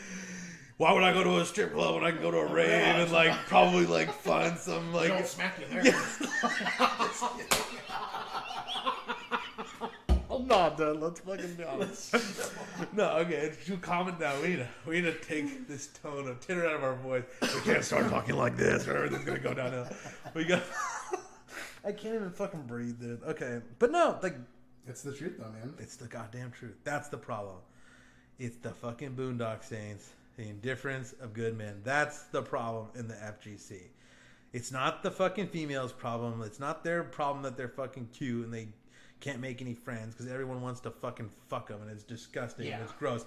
The other problem is, honestly, and this is fucking everybody. I've been saying this shit for a fucking long time, but this like pornography fucking bullshit where you think that any of this shit is real life. Like, yeah, man, I'm just gonna like talk to some chick and then she's gonna like bring out a pizza and my dick in it. And yeah, it's like, dog, none of this shit is real, bro. This shit is like so fake. I tell them, I'm like, no, you guys, you know, and like, you know, I don't want to be all preachy and what's it called shit, but like, it's the truth, man. You really want to fucking do your part. Like, stop being a fucking just. Stop being a creep yourself. Stop being fucking just. You guys are all weird as fuck, man. That's why you're all fucking alone. No, I'm just kidding.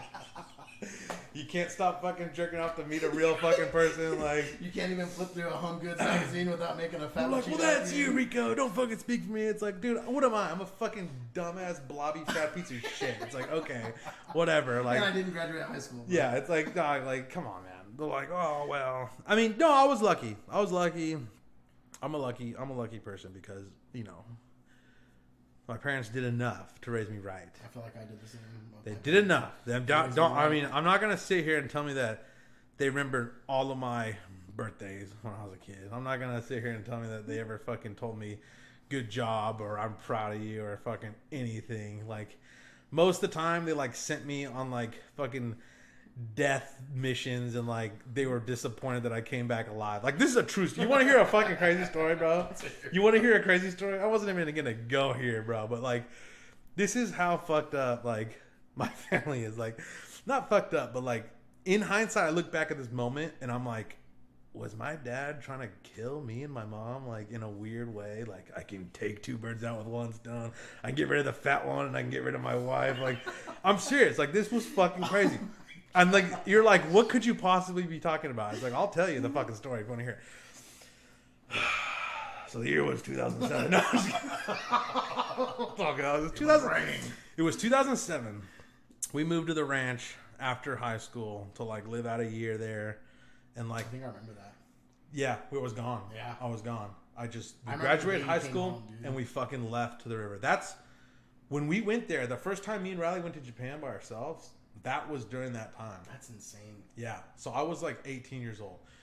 We're living at the ranch for like 6 months. We're building this fucking barn, bro. There's no electricity, dog. This is like, it's not like we're Amish or something. Lanterns, I've been there. It's like, yeah, he's been to the fucking ranch, dog. It's fucking crazy. So we're building this fucking barn in the sand. And like, we're doing it for weeks and weeks and weeks. And we have a fucking welder and we're getting the pipe and we're cutting the fucking pipe. We do have a generator. So we got a generator that's a welder combo. Definitely. We're welding up a whole entire frame for this fucking new barn, this big barn structure that we're putting in, getting rid of the old adobe. It used to be adobe. We made adobe bricks out of the river. Was this the barn? This is another crazy story. Remember when we were leaving Texas and that dog got locked into the barn and he screamed so loud that they heard him and let him out? And you guys were saying how lucky it was because if they didn't catch this dog, he would have been dead by the next time you guys went out to the ranch. What dog are you talking about? It was the neighbor's dog. Oh, that. You remember that? Oh shit! Yeah. It was that barn. I'd never heard a dog make a sound like this. That's how rural and like little people come out there. No, this dude. Dog knew his. The next door neighbor's son died because his car broke down. Yeah. Oh my gosh. Yeah. Is this that barn though? Did you guys? Yes. Oh yeah. my. That's a huge barn. We're building this barn, and I was over it. I was so fucking over it, man. I'm telling Dad, I'm like, can't we like break up the monotony of this work? It's fucking insane. Like, he's just a workaholic because he's got to get his mind off of fucking everything else. Yeah. Fucking, and I'm just like, you know what I'm talking about. But God damn it. So he's just like, no, we're going to do this. And me and my mom are bugging him. We're like, dude, this is bullshit. We're all working like nonstop for weeks. Fucking 12 hours a day, bro. It's just like, what are we doing? My feet have blisters. I'm like, let's go do some cowboy shit. Like, what happened to fucking going to the ranch and being cowboys? Like, we're fucking building barns? Or what are we, Amish? Like, what the fuck are we doing? Seriously, it's like, what is this bullshit? And I'm just giving him shit. And I'm giving him shit. And my mom's giving him shit. And he's like, all right, you little fuckers, you want to fucking do something? You want to do some fucking cool cowboy shit? He's like, you see those mountains back there? Like, you see those fucking mountains on the backside of those mountains? I mean, this was like a dark fucking landscape, like cloudy fucking, and like there's, if you look out, I don't know, it'd be like southeast of the ranch. I don't know if you actually know what I'm talking about. You were there, but downriver, there's a mountainscape that's huge. And in the back, there's just like the fucking elephant graveyard, bro. Like, he's like, there's a bunch of wild horses. They're not wild, but they're horses that are ours that we let out, and they had babies, and they're all out there somewhere. And this fucking place is humongous, and there's no one around, and there's nothing, and it's the most fucked up terrain you can possibly fucking imagine. You've been there. Yes. It looks like something out of hell. It's a barren wasteland. It's like, and it's insane. rocks and sand and rocks, and just, you can find dead bodies out there. You can just find poor fucking migrants that tried to make it across, and they're just fucking bones, and you're like, what the fuck?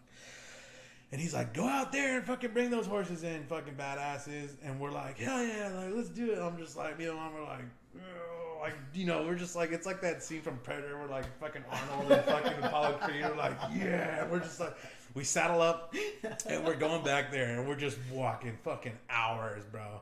And we get back there, and I'm like, what's the plan? My mom's not a good rider. And I look at the train, I'm like, I don't want you to go down in the rocks and like get stuck or you'll be fucking toast. So like stay out here where it's kind of sandy, and I'm gonna go back there by myself, and I'm gonna fucking try to flush them out. If I can find them, I'm gonna get around them, I'm gonna push them back towards you. When they come towards you, you're gonna pop out, you're gonna turn them, and we're gonna go straight down the road. We already had opened all the fucking gates. Damn. And I'm like, all the gates are open, all we gotta do is fucking bring them in. And I go back there, and I'm gone for fucking like an hour and a half.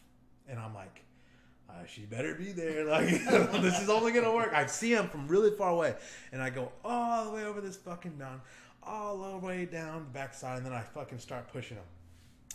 And meanwhile, my dad's fucking sitting back at the ranch. He's just like, he's like, I finally fucking got rid of those two fucking.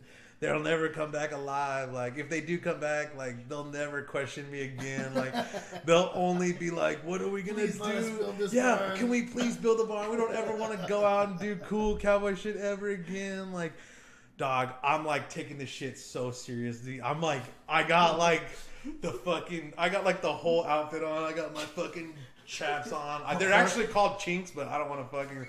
No, I'm serious. Look at them. I don't want to go there right now. They're called chaps. You know, even though they're not full length, they're half length, which is called something else, but they're not. It has nothing to do with that, but that's just, let's not go there. I got my fucking cowboy hat. I got like 6 cigarettes in my mouth. I got a bottle of fucking, I got like a jug of tequila in my bag. I'm like drunk as fuck. I'm like singing fucking like Spanish fucking old sad songs. Like, and I'm bringing them back, and I'm like, and then they start running, and I'm like, fuck, and like, and just galloping fucking fast, and I'm like, pushing. I'm like, she should come out now. Come out of the bushes now. Come out of the bushes now. Come out of the bushes now. And I'm getting closer and closer. I'm like, she fucking left me here. I was like, that fucking bitch left me to die. I'm like, I'm this close to being able to pull this shit off. Because that's a whole nother story. Fucking going back in the fucking just rocky fucking just... Oh, for sure. Fuck, dude, you've seen some shot. That's pretty crazy. It's fucking wild and out. And that was like that's the place that we don't fucking go, okay? Like, this was fucking crazy. Pet cemetery. Yeah, it was fucking crazy, dog. And then I'm like, she needs to come out now. And I'm like, fuck, she's not here. Why the fuck is she?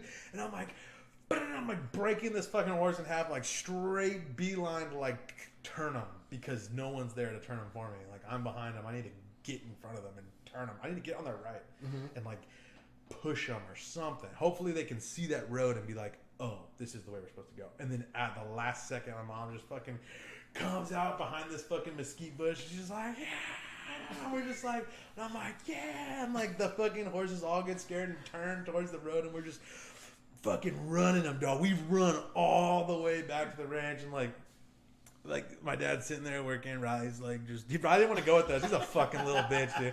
Riley didn't want to fucking go with us. And all of a sudden he just sees this like cloud. He's like, oh my God, like there's a storm coming. And it's just like, and he's like, what is that? He's like getting scared, looking around. And all of a sudden he just sees us like come over the mountain with all these fucking horses. Like fucking, we're like, yeah. Like, he's like, what the fuck? He's like, the son of a bitch is dead. They did it. They're like, and we like run him into the pen. I'm just like spinning my fucking horse and like backing him up. And, like, it's like kneeling down. It's like the end of Django Unchained where he does something. I'm like, fucking. You're like twirling. He was like, well, you guys did it. Like, you did it. We're like, of course we did it, you little fucking bitch. Like, what do you think this was? Like, you think this was fucking city slickers or some shit? He's like so happy, dude. We had all these fucking horses. We like put little fucking bridles on them and started fucking giving them grains so they'd get all healthy and shit. And I was just like, yeah. Like, to that day, that's the best story with me. Like, me and my mom, dude, like, it's been a crazy life, but that was the greatest moment. I see like, on the cake. that was the fucking pinnacle. It's like, cool fucking shit, man. But that's what this podcast is about, bro. Cool fucking shit, bro. yeah, hopefully, fucking, we don't get canceled for like saying something stupid. But well, I mean, I think this one was more opening up what we were really talking about last podcast and kind of showing people what we were really meant, not just trying to make them laugh. not just just But being this asshole. next podcast is going to be origin stories. Yeah. The start of me and Rico. The What? start of all things great, man. OFC. Some of the best memories I have, man. WBK. WBK, dude. People don't know. BSP. Dude. No, we BSP, can't. no. Alright. Fucking. Oh, man. The hardcore scene days. Skating. Talk about feeling safe. I felt safe at fucking hardcore shows. We're like, Right. dude, the number of assaults were absolutely fucking crazy. They're astronomical, dude. It was like... It was like, dude, like, yeah, I went to the FGC, I was like, man, this is fucking comfortable. Like, people were like, fuck you fucking suck. I'm like, just laughing and shit. I'm like, well, you ain't gonna fucking hit me. Fucking go ahead, dog. Like, fucking go ahead. You're not gonna beat me up, still my girl, dude. Like, yeah, I mean, God damn it. Jeremy got his face broken. Oh my God. Chris Casinger got his arm broken. Just I saw people get demolished. We knocked a lot of people out, though. Man. I remember this one time at Face Down Fest where this girl, dude, this poor chick went into the mosh pit and she was just fucking moshing, and this guy just laid. I mean, it was just this fucking just wheel kick straight in the chin and knocked her out cold. And everybody ran in and grabbed her and drug her out, and I was like, fucking Jesus Christ. And she woke up and she's like, did I get him? They're like, yeah, he got. She's like, next time, motherfuckers. I was like, damn, these women are. She was like, put me back in. Yeah, I was like, we need more people like this in the FGC, dude. People like just willing to fucking take a shot and give a shot. I was like, God damn, Take a flash KO. Dude, you're a fucking bad motherfucker, man. You're a bad motherfucker. Well, let's not get too much on the hardcore scene yet, dude. Let's save that for our next podcast. For sure, man. For sure. I'm down. Rico? Rockstar time? Rockstar time. No more liquid death? No more liquid death, dude. Alright, dog. Good podcast. That one went 2 hours.